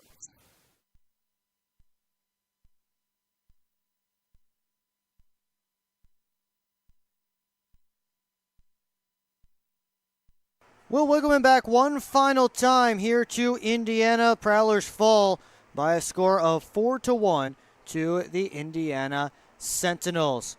And I caught up with some of the folks back in the locker room, and that includes our Gunther Graphics player of the game, Connor Bazal. Tonight's Gunther Graphics player of the game, Connor Bazal. Connor, you had a goal tonight. Take us through it. Yeah, it was good little ozone shift from our line there, and thought we were possessing the puck well. Got it up to the point, which is something we've been trying to emphasize the whole season. And Parks made a great little play there to the middle, and was just fortunate to get my stick on it first, and found its way in. So, you guys have a lot of guys out tonight. How do you all fill in the locker room and fill in those roles? Yeah, I mean, I think at this level, like we've seen it all season. Like you just got to be ready at all times. Like guys get hurt, guys get suspended, whatever it may be. I think with our group, like, we're all so prepared each day of the week and throughout the season, and I think, you just got to be ready whenever your name's called, and that's pro hockey, right? So. You get to head back home tomorrow. How do you, turn the page when you take on the Scarecrows? Yeah, I mean, obviously, got a quick turnaround here with us going back home for tomorrow. I think, just with how our fans are and how McMorran is, I think we'll be ready to go. And, it's kind of always a rule, like, take it with you, take the game with you for like 15 minutes, and then you got to move on and prepare for what's next. So I think, guys are obviously upset. Just keep that with us, maybe on the bus ride home, and as soon as we step off in Port Huron, like, we got to be ready to go to tomorrow and be focused. So. It's your Gunther Graphics player of the game. Gunther Graphics, your go-to guy for logos, websites, and branding. Thank you. Thanks, Will.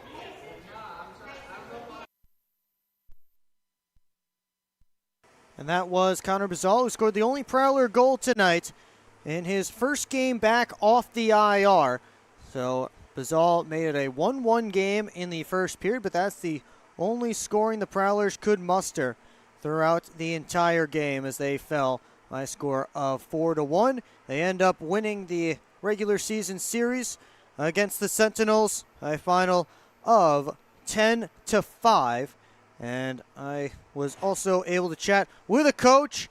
Unfortunately, nobody different. You still get to hear from Prowler Associate Head Coach Chris Paulin. With Prowler Associate Head Coach Chris Paulin following the 4-1 loss to the Indiana Sentinels on the Schultz Roofing Coach's interview. First of all, Coach, you got JMO's first start tonight. What'd you think of him? He was outstanding. Outstanding. He deserved the opportunity. He did everything in his power to win that game. I thought he was outstanding for us, and I think the game could have gone away from us a little bit if not for him. So he has a lot to be proud of and a lot to build on. Your PK got a lot of work tonight. What'd you think of that? It was okay. Okay. Thought the goalie made some great saves. I think the guys tried pretty hard, but just okay. They seem to be saying kind of a neutral zone trap for you guys, and a lot of slow pace when you guys were going D to D. What were you looking to do to try and break that? Yeah, I mean, we definitely had a couple things we attempted to do, and at times did really well, and at other times the timing was as bad as it can be. So I give Indiana a lot of credit. I think they did a great job executing their game plan. Very simple, very effective. They did a great job. They deserve it. I think our execution was not very good. So I think we have to play better and execute better on the ice. We also have to coach better. So it's a team effort in the loss for sure. You head back home tomorrow. First, do you think you might be getting any of your guys back who are out tonight? And second, what do you guys have to do again to turn the page like you often do? Yeah, just turn the page. We're on to Topeka. We got a big game tomorrow night. What happened here is over. So win or lose doesn't matter how we would be preparing right now. We have a huge game tomorrow night, huge challenge, different opponent. This game's over. We did not execute well enough playing or coaching to win this game. And we got what we deserved, and now we move on. I think the guys in the room understand that, and they're excited for the challenge this weekend. That is Prowlers Associate Head Coach Chris Paulin on the Schultz Roofing Coach's interview. Thank you, Coach. You got it, Will.